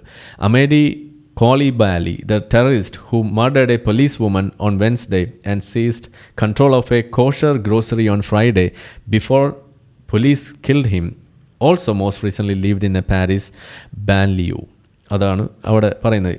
മറ്റൊരു തീവ്രവാദ ആക്രമണം. And the nightmare is not going away any time soon, a second counter terrorism source said. മറ്റൊരു ആൾ ഇത് ഇവിടെ ഉണ്ട്, പോകുന്നില്ല. This is a problem that's going to be with us for a very long time.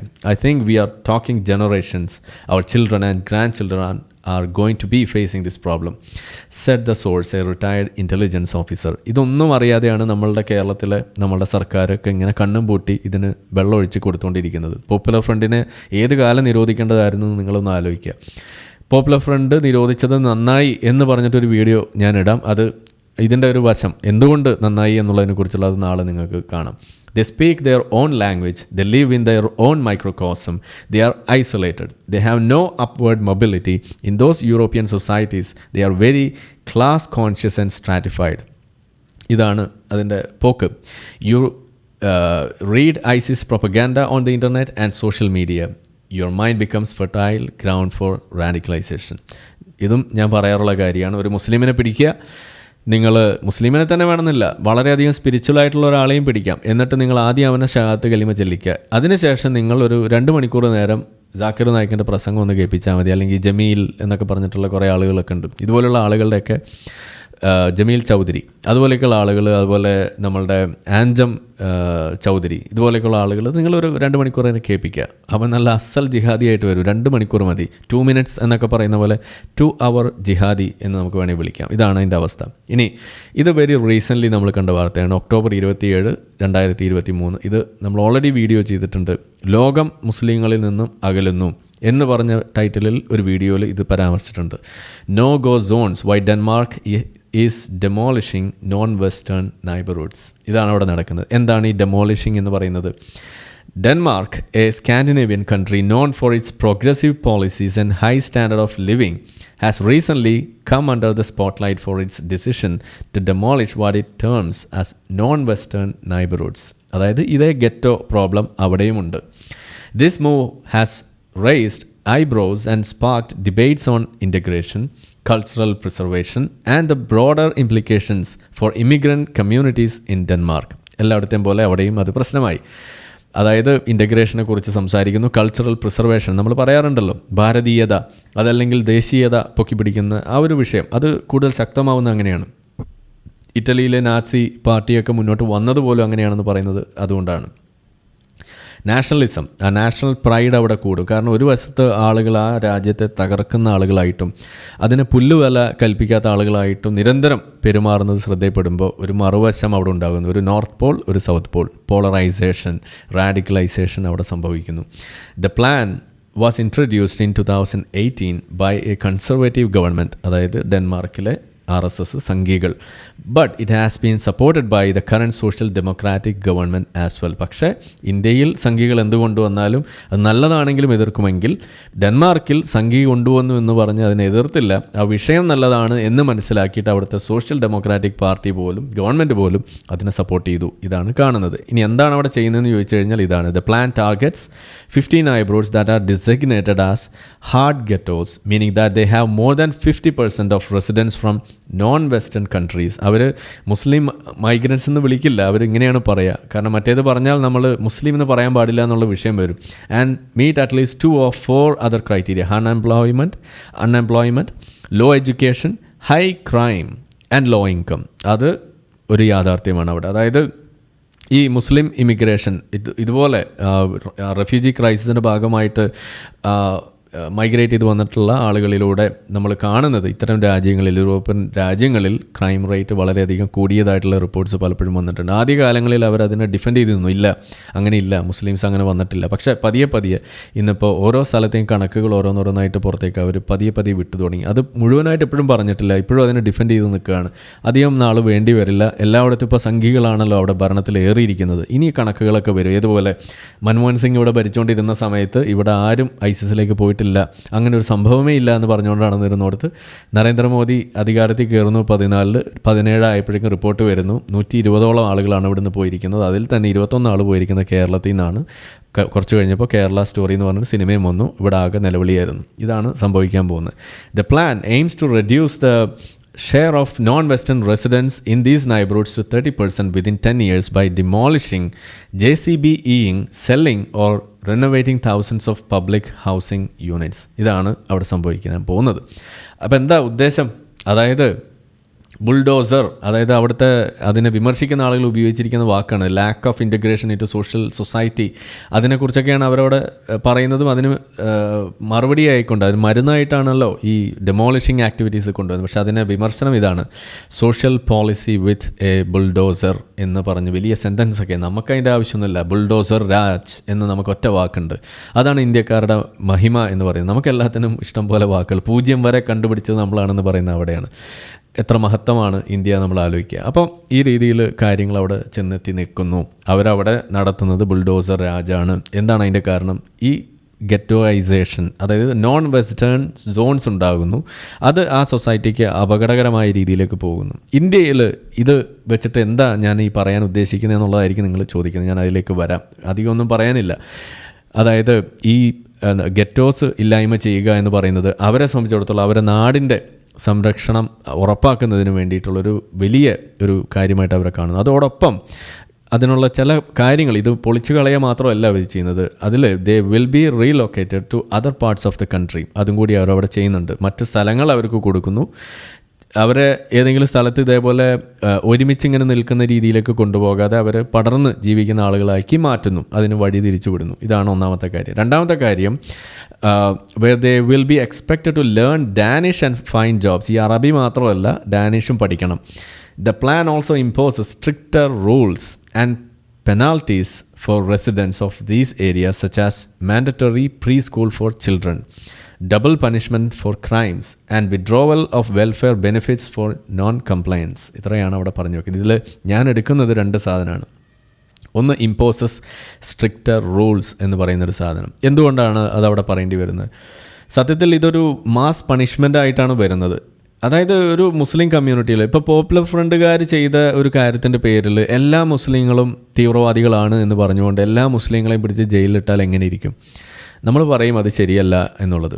എന്നാൽ ഈ കഴുതുകൾക്ക് പറഞ്ഞാൽ മനസ്സിലാവുമോ? നിങ്ങളിങ്ങനെ ചെയ്യുമ്പോൾ ഇവിടെ കുഴപ്പത്തിലാകുന്നത് ഇവിടുത്തെ സാധാരണ മുസ്ലിമിൻ്റെ ജീവിതം കൂടിയാണ് എന്ന് പറയുമ്പോൾ അത് ഇവർക്ക് മനസ്സിലാവുന്നില്ല. പക്ഷേ ഒരു സമാധാനം എന്താണെന്ന് പറഞ്ഞു കഴിഞ്ഞാൽ, ഇന്ത്യയിൽ നിങ്ങൾ ജീവിക്കുന്നിടത്തോളം കാലം ആ ഒരു പേടി കുറച്ച് കുറഞ്ഞു നിൽക്കാനുള്ള എല്ലാ സാഹചര്യവും ഇന്ത്യയിലുണ്ട്. എന്താ കാരണം? ഇവിടുത്തെ ബഹുഭൂരിപക്ഷം മുസ്ലിങ്ങളെന്ന് പറയുന്നത് അവർ ഇന്ത്യൻ കൾച്ചറായിട്ടും മറ്റ് ബഹുഭൂരിപക്ഷം ആളുകൾ മറ്റ് മതത്തിൻ്റെ ആളുകളായതുകൊണ്ടും കുറേയെങ്കിലും ഒരു എക്സ്പോഷർ കിട്ടിയിട്ടുണ്ട് എങ്ങനെയാണ് കോഎക്സിസ്റ്റ് ചെയ്യേണ്ടത് എന്നുള്ളത്. അത് ഏതെങ്കിലും ഘട്ടത്തിൽ നഷ്ടപ്പെട്ടേക്കാം. ഇതുപോലെ ഹമാസ് വിഷയം വരുമ്പോൾ നഷ്ടപ്പെടാം. അതല്ലെങ്കിൽ ഇപ്പോൾ പൗരത്വ ഭേദഗതി ബില്ലിൻ്റെ വിഷയം വരുമ്പോൾ അത് നഷ്ടപ്പെട്ടേക്കാം. നമ്മളായിട്ട് ചുരുങ്ങി അവിടെ ഒരു പ്രശ്നം ഉണ്ടാക്കുന്ന ഒരു പ്രക്ഷോഭത്തിലേക്കൊക്കെ പോകുന്ന ആളുകളായിട്ട് നമ്മളെ ഹിന്ദുക്കൾ മുഴുവൻ കൊല്ലാൻ വരുന്നു എന്ന് ചിന്തിക്കുന്ന ആളുകളായിട്ട് മാറിയേക്കാം. അതിനുള്ള സാധ്യത ഉണ്ട്. അതല്ലാത്ത കാലത്തോളം അത് അവിടെ ഉണ്ടാകാനുള്ള സാധ്യത കുറവാണ്. അതുകൊണ്ടാണ് അത് ഉണ്ടാകാതിരിക്കാൻ വേണ്ടിയിട്ട് ഈ തരത്തിലുള്ള വിഷയങ്ങൾ വരുമ്പോൾ ക്ലിയർ ആയിട്ടുള്ള സ്റ്റേറ്റ്മെൻറ്റ്സ് വെച്ചുകൊണ്ട് അതിനകത്ത് ആംബിഗ്വിറ്റി ഇല്ലാതെ അതിനകത്ത് സംശയം ഉണ്ടാകുന്ന രീതിയിലോ അല്ലെങ്കിൽ മറ്റാളുകൾക്ക് അതിനകത്ത് തെറ്റിദ്ധരിപ്പിക്കാനുള്ള അവസരങ്ങൾ ഉണ്ടാക്കി വെക്കാതെ അത് ക്ലിയർ ആയിട്ട് ചെയ്തു പോകണമെന്ന് ഇവിടുത്തെ ഗവൺമെൻറ് ശ്രദ്ധ കൊടുക്കണമെന്ന് പറയുന്നത് അതുകൊണ്ടാണ്. അത് അവർ പലപ്പോഴും ചെയ്യാറില്ല. അവിടെയാണ് ഈ പ്രശ്നം. ഈ പൗരത്വ ഭേദഗതി ബില്ലിൻ്റെ പേരിൽ ഇപ്പോഴും മുസ്ലിങ്ങളെ മുഴുവൻ ഇവിടുന്ന് ഓടിക്കുമെന്നുള്ള വാദം ഇപ്പോഴും കേരളത്തിലടക്കം പറഞ്ഞു നടക്കും. ഞാൻ പറയുന്നു ഒരു മുസ്ലിം അങ്ങനെ പോകേണ്ടി വരില്ല എന്നുള്ളതാണ്. പക്ഷേ ഇതൊന്നും ആളുകൾക്ക് മനസ്സിലാവില്ല. അപ്പോൾ ആ രീതിയിലുള്ള കാര്യങ്ങൾ വന്നു കഴിയുമ്പോൾ അവിടെ ഒരു അതറൈസേഷൻ എളുപ്പം വരികയും അവിടെ ശത്രുവായിട്ട് കാണാനും അതിൻ്റെ പേരിലുള്ള പ്രശ്നങ്ങളിലേക്ക് പോകാനുള്ള സാധ്യതയുണ്ട്. അതല്ലാത്ത കാലത്തോളം അത് പ്രശ്നമുള്ള കാര്യമല്ല. പക്ഷേ ഈ തരം സ്ഥലങ്ങളിൽ അതല്ല വിഷയം. അവർക്ക് അത്തരത്തിലുള്ളൊരു എക്സ്പോഷർ ഇല്ല എന്നുള്ളതാണ് പ്രശ്നം. കാരണം ഇവർ വന്നത് എവിടെ നിന്ന്? സിറിയയിൽ നിന്ന്, ഇറാഖിൽ നിന്ന്, അല്ലെങ്കിൽ ലിബിയയിൽ നിന്ന്, അതുപോലെയുള്ള പല സ്ഥലങ്ങളിൽ, പാലസ്തീനിൽ നിന്ന് വരുന്നു. അങ്ങനെയുള്ള പല സ്ഥലങ്ങളിൽ നിന്ന് വരുന്നു. യമനിൽ നിന്ന് വന്നതൊക്കെ ഉണ്ട്, അഫ്ഗാനിസ്ഥാനിൽ നിന്ന് വന്നതുണ്ട്, പാകിസ്ഥാനിൽ നിന്ന് പോയവരുണ്ട്. ഇവരെല്ലാം കണ്ടിരിക്കുന്ന എന്താണ്?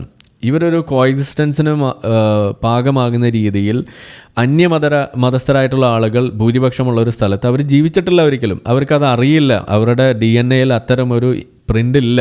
അതുകൊണ്ട് തന്നെ ഇവർ എവിടേക്കാണോ ഈ നീന്തി ചെന്ന് കയറുന്നത്, ആ കയറുന്ന സ്ഥലങ്ങളിൽ അവർ ഇന്നലെ ഭൂരിപക്ഷം ഉണ്ടായിരുന്ന ആളുകളായിരുന്നു എന്നുണ്ടെങ്കിൽ നാളെ നീന്തി ചെന്ന് കയറി കഴിയുമ്പോൾ നേരം വെളുക്കുമ്പോൾ, നോർവേയിലൊന്നും നേരം വെളുക്കില്ല 6 മാസം, അത് വേറെ വിഷയം. അവിടെ ചെന്ന് കഴിയുമ്പോൾ അവർ പിന്നെ അവിടെ ന്യൂനപക്ഷമാണ്. അവർ പിന്നെ എപ്പോഴും മുസ്ലിം എന്ന് പറയുന്ന ഐഡൻറ്റിറ്റി പോലും അവർക്ക് പുറത്ത് പറയാൻ പറ്റാത്തൊരവസ്ഥയോ അതല്ലെങ്കിൽ അത് ആരും പറയുന്ന ആളുകൾ പുറത്ത് കാണാത്തൊരവസ്ഥയോ ഉണ്ടാകുമ്പോൾ അവർ പലപ്പോഴും അതിങ്ങനെ ഒതുക്കി വെക്കും. അവർ പുറത്ത് കാണുന്നത് മുഴുവൻ മൊത്തം ഡാനിഷ്, മൊത്തം ഫ്രഞ്ച്, മൊത്തം അങ്ങനെ ഓരോ രാജ്യത്തെ ആളുകളെ നമ്മൾ കാണുന്നു. മൊത്തം ഇപ്പോൾ UK-ലാണെങ്കിൽ മൊത്തം ഇംഗ്ലീഷ്, ആ രീതിയിൽ ജർമ്മൻസ്, അങ്ങനെ. അപ്പോൾ അവർക്ക് അവിടെ ഒരു ഇൻഫീരിയോറിറ്റി അവിടെ ഡെവലപ്പ് ചെയ്യുന്നു. പതിയെ എന്ത് ചെയ്യും? നമ്മുടെ ആൾക്കാർ എവിടെയൊക്കെ ഉണ്ടെന്ന് തപ്പി ഇറങ്ങും. അങ്ങനെയാണ് ഈ തപ്പി ഇറങ്ങി ഈ ആളുകൾ നമ്മുടെ ഏരിയ അവിടെ ഉണ്ടാക്കിയെടുക്കുന്നത്. ആ ഏരിയയാണ് നോൺ വെസ്റ്റേൺ സോണായിട്ട് മാറി അവസാനം ഗെറ്റോ ആയിട്ട് മാറുന്നത്. അപ്പോൾ സംഭവിക്കുന്നത് എന്താണ്? ഇവർ ആ നാടുമായിട്ട് അവർക്ക് ഒരിക്കലും ഇഴുകിച്ചേരാൻ കഴിയുന്നതില്ല. അവിടുത്തെ ആളുകളുമായിട്ട് കോഎക്സിസ്റ്റ് ചെയ്യാൻ അവർക്ക് ഒരിക്കലും പഠിക്കാനും സാധിക്കുന്നില്ല. അവരെവിടെ നിന്നാണോ വന്നത് അവിടെ എന്തായിരുന്നോ സ്ഥിതി, അതേ സ്ഥിതികൾ ഇവിടെ മൈക്രോ കോസംസ് ആയിട്ട് അവർ ഈ ചെന്ന് കയറുന്ന സ്ഥലത്ത് ഉണ്ടാക്കി വെക്കുന്നു. അതോടൊപ്പം അവർ വന്ന സ്ഥലത്ത് എന്തൊക്കെയായിരുന്നു അവിടെ ഉണ്ടായിരുന്ന കൊള്ളരുതായ്മകളും പ്രശ്നങ്ങളും അതൊക്കെ ഈ മൈക്രോ കോസത്തിൽ ഉണ്ടാക്കുന്നു എന്ന് മാത്രമല്ല, അത് മറ്റ് സ്ഥലങ്ങളിലേക്ക് വ്യാപിക്കുന്നു. അത് അവർ ചെന്ന് കയറിയ സ്ഥലത്ത് ഭീകരപ്രവർത്തനത്തിൻ്റെ ഭാഗമായിട്ട് പോലും അവർ ഉപയോഗിക്കുന്ന അവസ്ഥയിലേക്ക് വരുമ്പോൾ അവസാനം പിന്നെ ഈ ഗെറ്റോസ് അത് തല്ലി പൊളിക്കുന്ന അവസ്ഥയിലേക്ക് വരുന്നു. ഇതാണ് കാണുന്നത്. അവിടെയാണ് ഇതിനെ തടുക്കാൻ വേണ്ടിയിട്ട് ഈ ഇമ്പോസിങ് സ്ട്രിക്റ്റർ റൂൾസ് എന്ന് പറയുന്നൊരു സംഭവം വേണ്ടി വരുന്നത്. കാരണം ഒരു ഇന്ത്യൻ മുസ്ലിമിന് അതിൻ്റെ ആവശ്യം വരുന്നില്ല പലപ്പോഴും. പക്ഷേ ഇവരുടെ അടുത്ത് അത് നടക്കില്ല എന്നുള്ളതാണ്. ഇനി അതിനകത്ത് ഏതെങ്കിലും നല്ല മനുഷ്യരുണ്ടെങ്കിൽ പോലും അവരെയും കൂടി ബാധിക്കുന്ന രീതിയിലേക്ക് ഇത് വരുന്നു എന്നും കൂടിയാണ് വരുന്നത്. അവിടെയാണ് നമ്മൾ ഒരു രണ്ടാമത്തെ ഭാഗം mandatory pre school for children എന്ന് പറയുന്നത്. അത് ഞാനിവിടെ മുന്നേ പറഞ്ഞിട്ടുള്ള കാര്യമാണ്. നമ്മൾ ഹിജാബിൻ്റെ വിഷയം വന്നപ്പോൾ എന്താ ഇവിടെ നമ്മൾ പറഞ്ഞുകൊണ്ടിരുന്നത്, നമ്മൾ സ്വതന്ത്ര ഇന്ത്യയിൽ പോലും പറഞ്ഞുകൊണ്ടിരുന്നത് എന്താണ്? ഹിജാബ് is a token etiquette for these girls to get out of their homes എന്നാണ് പറഞ്ഞിരുന്നത്. അപ്പോൾ ആ ഹിജാബ് ഇട്ടാൽ മാത്രമാണ് അവർക്ക് വീട്ടിൽ നിന്ന് പുറത്തിറങ്ങാൻ പറ്റുള്ളൂ, അവർക്ക് വിദ്യ അഭ്യസിക്കാൻ കഴിയുള്ളൂ. അതുകൊണ്ട് അവർ ഹിജാബ് ഇട്ടോട്ടെ എന്ന് പറയുന്ന മുസ്ലിങ്ങളെയല്ല എന്ന് പറയുന്ന സ്വതന്ത്ര ചിന്തകരെയും പൊളിറ്റീഷ്യൻസിനെയാണ് നമ്മൾ കണ്ടത്. നമ്മളെന്താ അവിടെ പറഞ്ഞുകൊണ്ടിരുന്നത്? അത് ശരിയല്ല. കാരണം ഇവിടെ രണ്ട് വിഷയമാണ്. ഹിജാബ് എന്ന് പറയുന്നു, അവരുടെ ഒരു ഫ്രീഡം അവിടെ തടയപ്പെടുന്നു. അവിടെ റൈറ്റ് ടു എഡ്യൂക്കേഷൻ എന്ന് പറയുന്നൊരു വിഷയം അവിടെ നിൽക്കുന്നു. നമ്മളിതിലേതാണ് ഉയർത്തിപ്പിടിക്കേണ്ടത്? രണ്ട് കാര്യമാണ് ഉയർത്തിപ്പിടിക്കേണ്ടത്. ഒന്ന് റൈറ്റ് ടു എഡ്യൂക്കേഷൻ, ഒന്നാമത്തെ കാര്യം അതാണ്. രണ്ടാമത്തത് ഈ പറയുന്ന ഫ്രീഡം, അവരുടെ ഇൻഡിവിജ്വൽ റൈറ്റ്സ് എന്ന് പറയുന്നൊരു സംഗതി.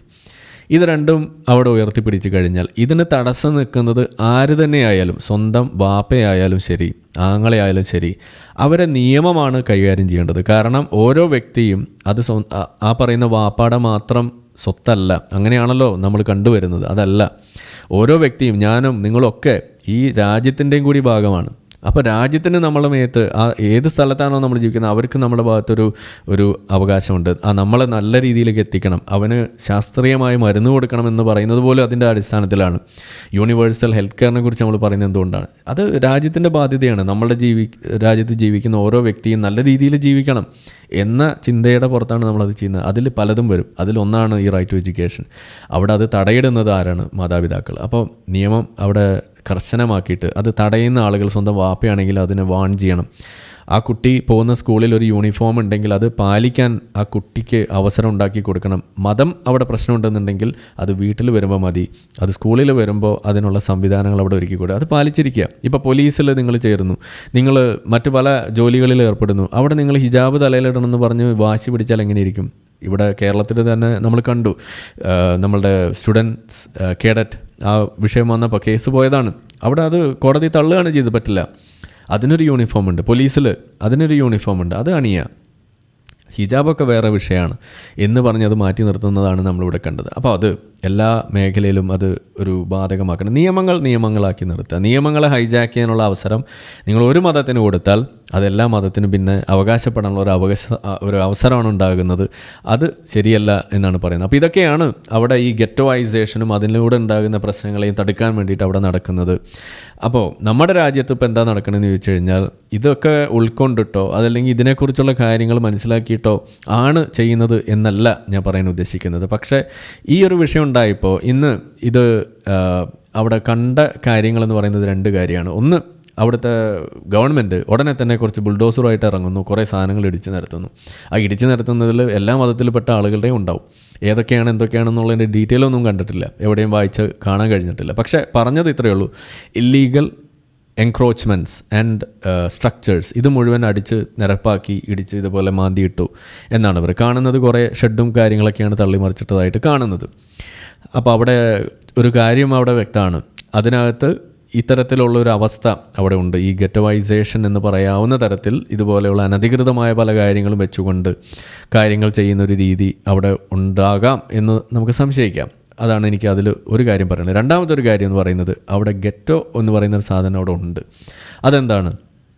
ഇത് ഞങ്ങളുടെ ഏരിയ എന്ന് പറയുന്നൊരു സംഭവം. മുസ്ലിം ഭൂരിപക്ഷ ഏരിയ എന്ന് നിങ്ങൾ വിളിക്കുന്നുണ്ടെങ്കിൽ, ഹിന്ദു ഭൂരിപക്ഷ ഏരിയ എന്ന് നിങ്ങൾ വിളിക്കുന്നുണ്ട് എങ്കിൽ അതവിടെ ഒരു വിഷയം തന്നെയാണ്. അവിടെ ഒരു കാര്യം പറയണേ, ഹിന്ദു ഭൂരിപക്ഷ ഏരിയ എന്ന് പറഞ്ഞ് ഹിന്ദുക്കൾ മാത്രം ഒരുമിച്ച് ജീവിക്കുന്ന ഒരു സംവിധാനം അത് എവിടെയെങ്കിലും ഉണ്ടോ എന്ന് ചോദിച്ചാൽ അത് എനിക്കത്ര പരിചയമുള്ള കാര്യമല്ല. എൻ്റെ അനുഭവത്തിൽ അങ്ങനെ ഉണ്ടായിട്ടില്ല. പക്ഷേ ഈ മുസ്ലിം ഭൂരിപക്ഷ ഏരിയ എന്ന് പറഞ്ഞിട്ട് ചൂണ്ടിക്കാണിക്കാൻ പറ്റുന്ന സ്ഥലങ്ങൾ നിങ്ങൾക്ക് കാണാൻ കഴിയും. അത് ലോകത്ത് പല സ്ഥലങ്ങളിലും കാണാൻ കഴിയും എന്നുള്ളത് ഇപ്പോൾ തന്നെ കണ്ടതാണ്. അപ്പോൾ അതുകൊണ്ട് ഒരു സംശയത്തിൻ്റെ ആനുകൂല്യം അങ്ങ് മാറ്റിവെച്ചാൽ ഒരു കാര്യം നമുക്ക് തറപ്പിച്ച് പറയാൻ പറ്റും.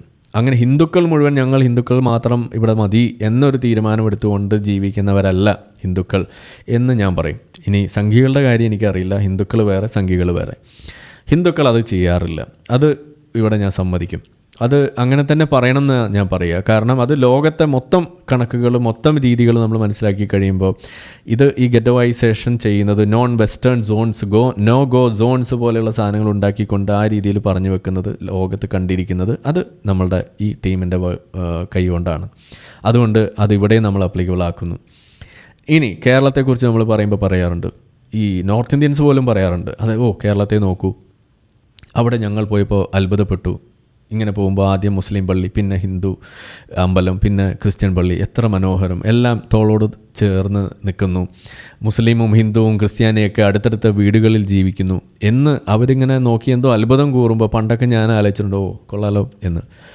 പക്ഷേ ഇതേ ഞാൻ പണ്ട് കാക്കാനായിരുന്നപ്പോൾ എൻ്റെ വീട്ടിലൊക്കെ നമ്മളുടെ ബാപ്പയും ഒക്കെ ചോദിക്കണേ ഞാൻ കേട്ടിട്ടുണ്ട്, നമ്മളുടെ കുടുംബക്കാർ ചോദിക്കണ കേട്ടിട്ടുണ്ട്, നമ്മുടെ സുഹൃത്തുക്കൾ ചോദിക്കുന്നത് കേട്ടിട്ടുണ്ട്. ഏതെങ്കിലും വീട് വാങ്ങാനോ ഏതെങ്കിലും പറമ്പ് നോക്കാനോ നോക്കുമ്പോൾ നമ്മൾ ആദ്യം ചോദിക്കുന്ന ചോദ്യമാണ് എന്താണത്, ഇത് നമ്മളെ ഏരിയ ആണോ എന്നാണ് ചോദിക്കുക. നമ്മളെ ഏരിയ ആണെങ്കിൽ മാത്രമേ നമ്മൾ അങ്ങോട്ട് പോവുള്ളൂ എന്നാണ് നമ്മളവിടെ പറഞ്ഞു വെക്കുന്നത്. ആ ചോദ്യം തെറ്റാണ് എന്ന് ഇന്ന് ഞാൻ മനസ്സിലാക്കുന്നു. പണ്ട് ഞാനും അത് ചോദിച്ചിരുന്നു, ഇന്നും ഇത് ചോദിച്ചുകൊണ്ട് നടക്കുന്ന ആളുകളുണ്ട്. ഞാൻ പറയാം, അങ്ങനെ ഒരു ചോദ്യം നമ്മൾ നിരോധിക്കണം എന്നാണ് ഞാൻ പറയുക. കാരണം അത് ശരിയല്ല. നമ്മളെ ഏരിയ എന്ന് പറഞ്ഞിട്ടൊരു ഏരിയ നിങ്ങൾ ഉണ്ടാക്കാൻ ഇറങ്ങി തിരിച്ചാൽ അത് അപകടത്തിലേക്കാണ് കൊണ്ടെത്തിക്കുക എന്നുള്ളത് ആഗോള തെളിവുകൾ നമ്മുടെ കയ്യിൽ നിൽക്കുന്നു. ഗെറ്റോകളായിട്ട് മാറും എന്നുള്ളത് തന്നെയാണ്. അപ്പോൾ നമ്മളുടെ പ്രിൻസിപ്പിൾ എന്താണ്? നമ്മൾ മുന്നോട്ട് വെക്കുന്ന ആശയം എന്ന് പറയുന്നത് കോ എക്സിസ്റ്റൻസ് ആണ്. അതായത് ഇഴുകിച്ചേർന്ന് ഒത്തൊരുമയോടെ ജീവിക്കുക എന്നതാണ് നമ്മൾ മുന്നോട്ട് വെക്കുന്നതെന്നുണ്ടെങ്കിൽ അതിൽ മത, ഭാഷ, അതുപോലെ മറ്റുള്ള ഏതൊക്കെ തരത്തിലുള്ള വ്യത്യാസങ്ങൾ ഉണ്ടാകുന്നു, ജാതി വിവേചനം ഉൾപ്പെടെയുള്ള കാര്യങ്ങൾ, ഇനിയിപ്പോൾ ഇതിൽ കാണുന്ന ഈ ട്രാൻസ്ജെൻഡർ വിഷയങ്ങൾ പോലും എല്ലാം നമ്മളെടുത്ത് പരിശോധിച്ച് കഴിഞ്ഞാൽ അത്തരത്തിലുള്ള വ്യത്യാസങ്ങൾ ഒരു വിഷയമാക്കി നമ്മൾ എടുക്കരുത്. അതായിരിക്കരുത് നമ്മളുടെ മുന്നിൽ പിടിക്കേണ്ട സംഗതികളെന്ന് പറയേണ്ടി വരികയാണ്. ഇത് പറഞ്ഞു പോകുന്നു എന്നുള്ളതല്ല, ഇത് മനഃപൂർവ്വം പറഞ്ഞാലേ ഇന്ന് കാര്യങ്ങൾ എന്തെങ്കിലും നടക്കൂ എന്ന അവസ്ഥയിലേക്ക് വരുന്നു. കാരണം നമ്മൾ എവിടെയും കണ്ടുകൊണ്ടിരിക്കുന്നത് ഒന്ന് പറഞ്ഞ അടുത്തതിന് നമ്മളെ ഏരിയ ആണോ എന്ന ചോദ്യമാണ്. ഇനി അത് പല രീതിയിൽ നമ്മളെ ഏരിയ ആണോ എന്ന് ചോദിക്കുന്നത് ശരിയല്ല എന്ന് മനസ്സിലാക്കിയിട്ട് ചില ആളുകൾ ആ ചോദ്യം ഒന്ന് മാറ്റും, ഒന്ന് മോഡിഫൈ ചെയ്യും. പള്ളി ഉണ്ടോ അവിടെ എന്നാണ് ചോദിക്കുക. ഇത് ചോദിക്കണ്ടോ? ഞാനും ചോദിച്ചിട്ടുള്ളതാണ്. എന്താണ് അതിൻ്റെ അർത്ഥം? അതായത് ഒരു പള്ളി അവിടെ ഉണ്ടെങ്കിൽ അതിൻ്റെ അർത്ഥം എന്താണ്? അതിൻ്റെ ചുറ്റുവട്ടത്തും നമ്മളെ ഏരിയയാണ്. അതായത് അവിടെ മുസ്ലിം ഭൂരിപക്ഷം ആണെങ്കിൽ അവിടെ ഒരു പള്ളി ഉണ്ടാവും. അതുകൊണ്ടാണ് ഇന്ന് നമ്മളെ നാട്ടിൽ ഇഷ്ടംപോലെ പള്ളികളാണ്. എന്താണ് അതിൻ്റെ അർത്ഥം? എവിടെയൊക്കെ കുറച്ച് മുസ്ലിങ്ങളൊരു ചെറിയ പോപ്പുലേഷൻ ഉണ്ട് അവിടെ ഒരു ചെറിയ പള്ളി പൊങ്ങും എന്നുള്ളതാണ്. അങ്ങനെ പൊങ്ങി നാട് മുഴുവൻ പള്ളിയാണ്. ബാംഗ്ലൂർ ഞാൻ പണ്ട് ഉണ്ടായിരുന്ന സമയത്ത് അവിടെ ഒരു ചെറിയ സ്ഥലത്ത് ഒരു മെഡിക്കൽ ക്യാമ്പ് നടത്താൻ വേണ്ടി ഇങ്ങനെ നമ്മൾ ക്ലിനിക്കിൻ്റെ ഓണർ ഇങ്ങനെ പറഞ്ഞപ്പോൾ ഞാൻ പറഞ്ഞു, നല്ലൊരു ഐഡിയ ഉണ്ട്, നമുക്ക് മുസ്ലിം പള്ളികൾ കേന്ദ്രീകരിച്ചിട്ടൊരു പരിപാടി നടത്താം. അന്ന് ഞാനും വിശ്വാസിയാണ്. അപ്പോൾ എന്നോട് പറഞ്ഞു, ഓക്കെ നമുക്ക് നോക്കാം, അങ്ങനെയാണെങ്കിൽ പള്ളികളുടെ ഒരു ലിസ്റ്റ് എടുക്കാൻ പറഞ്ഞു. അങ്ങനെ ഞാൻ ഗൂഗിൾ മാപ്പ് എടുത്തു, ഒന്നിങ്ങനെ സൂം ഔട്ട് ചെയ്ത് മസ്ജിദ്സ് നിയർ മീ എന്ന് പറഞ്ഞിട്ടൊന്ന് സെർച്ച് ചെയ്തപ്പോൾ ഒരു 10 കിലോമീറ്റർ 12 കിലോമീറ്ററിൻ്റെ ചുറ്റളവിൻ്റെ ഉള്ളിൽ ഒരു 10-30 പള്ളികളാണ് അവിടെ ഉള്ളത്. ആ ഒരു ഹെന്നൂർ ഏരിയയിലാണ്. ആർക്കെങ്കിലും ഉണ്ടെങ്കിൽ ഇപ്പോഴും തപ്പി നോക്കാം. ആ ഒരു ചുറ്റളവിൽ ഒരു 10-15 കിലോമീറ്റർ ഉള്ളിൽ കാണുന്ന പള്ളികളുടെ എണ്ണമാണ് ഈ പറയുന്നത്. ഇത്രമാത്രം 10-30 പള്ളികൾ അവിടെ. ഇന്നിപ്പോൾ ചിലപ്പോൾ അതിലും കൂടിയിട്ടുണ്ടാവും. ഞാനൊരിടയ്ക്ക് ഒരു തമാശയ്ക്ക് ഈ പള്ളികളിൽ പലതിലും ചുമ്മാ കയറി നോക്കും, എന്താണ് അവിടെ നടക്കണമെന്ന് അറിയാൻ വേണ്ടിയിട്ട്. കാരണം പുതിയൊരു സ്ഥലത്ത് ചെന്നതല്ലേ. വളരെ രസകരമായിട്ടുള്ള കാര്യങ്ങളാണ് പലയിടത്തും നടന്നിട്ടുള്ളത്. പക്ഷേ അതിലൊരു പള്ളി, നമ്മളുടെ ഹനഫികളുടെ പള്ളി എനിക്ക് വലിയ ഇഷ്ടമായി. കാരണം അതിലെ അസർ ബാങ്ക് ഏതാണ്ട് 5 മണിക്കോ 6 മണിക്കോ എങ്ങാണ്ടാണ്. മറ്റേതൊക്കെ 4 മണിയാകുമ്പോൾ കൊടുക്കും, 3:30 4 മണിക്കൊക്കെ. ഇതാകുമ്പോൾ കുറേ വൈകിട്ടാണ്. അപ്പോൾ അസറും മഗ്‌രിബും നമുക്ക് ഒരുമിച്ച് നിസ്കരിക്കാമായിരുന്നു. അങ്ങനെ ഒരു സുഖം ഉണ്ടായിരുന്നു. അതെന്തായാലും ഈ പള്ളിയുണ്ടോ എന്നൊരു ചോദ്യം, ഇത് നമ്മളുടെ ഏരിയ ആണോ എന്ന് ഉറപ്പിക്കാൻ വേണ്ടിയിട്ടുള്ളൊരു സാധനമാണ്. ഇനി അതേപോലെ മറ്റൊരു ചോദ്യമാണ്, അവിടെ ഹലാൽ കിട്ടുമോ എന്ന് ചോദിക്കും. എന്നുവെച്ചാൽ പോത്തിറച്ചി ഹലാൽ കിട്ടുമോ എന്നുള്ളതാണ്. അത് മുസ്ലിങ്ങളുടെ ഏരിയ ആണെങ്കിലാണ് അത് അവിടെ ഉണ്ടാവുക. അവിടെ ഒരു അറവുകാരനുണ്ടാവും പോത്തിറച്ചി കിട്ടാൻ. അല്ലെങ്കിൽ 5-10 കിലോമീറ്റർ. ഇപ്പോൾ ഒന്നും വണ്ടിയുള്ളതുകൊണ്ട് പ്രശ്നമല്ല, പക്ഷേ പണ്ട് ഇതൊക്കെ വലിയ ചോദ്യമായിരുന്നു, ഹലാൽ കിട്ടുമോ എന്നുള്ളത്. കാരണം ക്രിസ്ത്യാനികളാണെന്നുണ്ടെങ്കിൽ അവർ ഹലാലല്ല, ഹിന്ദുക്കളാണെന്നുണ്ടെങ്കിൽ അവരും ഹലാലല്ല. നമ്മുടെ ഒന്നും നാട്ടിൽ ഹിന്ദുക്കളായിട്ടുള്ള ആളുകളല്ലായിരുന്നു ഈ പറയുന്ന ഇറച്ചിവെട്ടിൽ അധികം ഏർപ്പെട്ടിട്ടുള്ളത്. നമ്മുടെ ഒന്നും നാട്ടിൽ അങ്ങനെ ആയിരുന്നില്ല. ഒന്നുകിൽ ക്രിസ്ത്യാനികൾ അല്ലെങ്കിൽ മുസ്ലിങ്ങൾ, ഇങ്ങനെയാണ് ഉണ്ടായിരുന്നത്. അപ്പോൾ ഈ ചോദ്യം അവിടെ വെക്കുന്നു. എന്തൊക്കെയായാലും നമ്മൾ പറയുന്നത് ഇമാതിരി ചോദ്യങ്ങളൊന്നും അല്ല നമ്മൾ ചോദിക്കേണ്ടത്. നമ്മൾ നല്ല മനുഷ്യന്മാരുള്ള സ്ഥലമല്ലേ, അവിടെ വെള്ളം കിട്ടുമോ, അവിടെ പൊല്യൂഷൻ ഉണ്ടോ എന്നൊക്കെ ചോദിക്കണം നമ്മൾ. അങ്ങനെ ചോദിച്ചിട്ട് ചോദ്യങ്ങൾ നമ്മൾ മോഡിഫൈ ചെയ്ത് നല്ല രീതിയിൽ ജീവിക്കാൻ പറ്റുന്ന സ്ഥലങ്ങളായിട്ട് ഓരോ വാർഡും മാറ്റിക്കഴിഞ്ഞാൽ ഈ രാജ്യം നമുക്ക് നന്നാക്കിയെടുക്കാം, ഈ ലോകവും നന്നാക്കിയെടുക്കാൻ പറ്റുന്നതാണ് ഞാൻ പറയുക. അപ്പോൾ ആ ഒരു തരത്തിലുള്ള വിഷയങ്ങളായിട്ട് കാണാനും അതിലെ ഈ വശങ്ങൾ ഒന്ന് ഓർമ്മിക്കാനുമാണ് ഈ മീര റോഡ് ഇൻസിഡൻറ്റ്, ആ ഒരു വയലൻസ് ഞാൻ ഉപയോഗിക്കുന്നത്. അതല്ലാതെ അതിൻ്റെ വാർത്ത അറിയാനാണെന്നുണ്ടെങ്കിൽ നിങ്ങൾ ജസ്റ്റ് ഗൂഗിൾ സെർച്ച് ചെയ്താൽ മതി, എന്താണ് അവിടെ നടക്കുന്നതെന്ന് അറിയാൻ. പ്രത്യേകിച്ച് അവിടുത്തെ കാര്യങ്ങൾ കൂടുതൽ വിവരങ്ങൾ പോലീസ് പുറത്തുവിടുമ്പോൾ നിങ്ങൾക്കത് കേൾക്കാം. അതല്ലാതെ നമ്മളതിനെക്കുറിച്ച് മുൻവിധിയോടുകൂടി ഒന്നും പറയുന്നത് ശരിയല്ല. അതിൻ്റെ വിവരങ്ങൾ പുറത്തേക്ക് വരട്ടെ എന്നുള്ളതാണ്. പക്ഷേ ഈ കാര്യങ്ങൾ നിങ്ങൾക്ക് ഉപകാരപ്പെടുന്നു വിചാരിക്കുന്നു. നമ്മുടെ ലക്ഷ്യം സമാധാനം ഇവിടെ ഉണ്ടാക്കുക, സംസ്ഥാപിക്കുക എന്ന ഒരു ലക്ഷ്യമാണ്. ഇതുപോലുള്ള കള്ളനാണയങ്ങളെയും ഇരട്ടത്താപ്പ് കൊണ്ട് നടക്കുന്ന ആളുകളെയും നമ്മൾ തുറന്നു കാണിക്കുക എന്നതാണ് നമ്മളുടെ ലക്ഷ്യം. അത് നിരന്തരം ചെയ്തുകൊണ്ടിരിക്കും. നമ്മുടെ റിവേഴ്സ് ദഅവ അതിവിടെ തുടരും. അത് തുടരുന്നതിന് വേണ്ടിയിട്ടുള്ള എല്ലാ സപ്പോർട്ടും നിങ്ങൾ തരിക. നമ്മളുടെ ഈ ചാറ്റ് ലൈവ് അതല്ലെങ്കിൽ നമ്മളെ ഈ ലൈവ് സ്ട്രീമിൽ സപ്പോർട്ട് ചെയ്യുന്ന എല്ലാ ആളുകൾക്കും വളരെ നന്ദിയുണ്ട്. ലൈക്ക്, ഷെയർ, സബ്സ്ക്രൈബ് ചെയ്യുക. അതുകൂടാതെ നമുക്കിവിടെ ഡൊണേഷൻസും കാര്യങ്ങളൊക്കെ ചെയ്യുന്ന ഓരോ വ്യക്തികളും ഞാൻ പേരെടുത്ത് പറയുന്നില്ല, പറയുന്നത് ഇഷ്ടമാണെങ്കിൽ ഞാൻ പറയാം, ഇല്ലെങ്കിൽ ഞാൻ പറയുന്നില്ല എന്നാണ് വിചാരിക്കുന്നത്. എന്തായാലും അത് ഉൾക്കൊള്ളുമെന്ന് വിചാരിക്കുന്നു. നിങ്ങളുടെ സപ്പോർട്ടോടു കൂടി മുന്നോട്ട് നമുക്ക് കൂടുതൽ പോകാം എന്ന് വിചാരിച്ച് തൽക്കാലം ഇന്നിവിടെ വൈൻഡ് അപ്പ് ചെയ്യുന്നു. മറ്റൊരു വിഷയമായിട്ട് നമുക്ക് നാളെ കാണാം. അതുവരേക്കും എല്ലാവർക്കും നന്ദി, നമസ്കാരം, ഗുഡ് നൈറ്റ്. Thank you.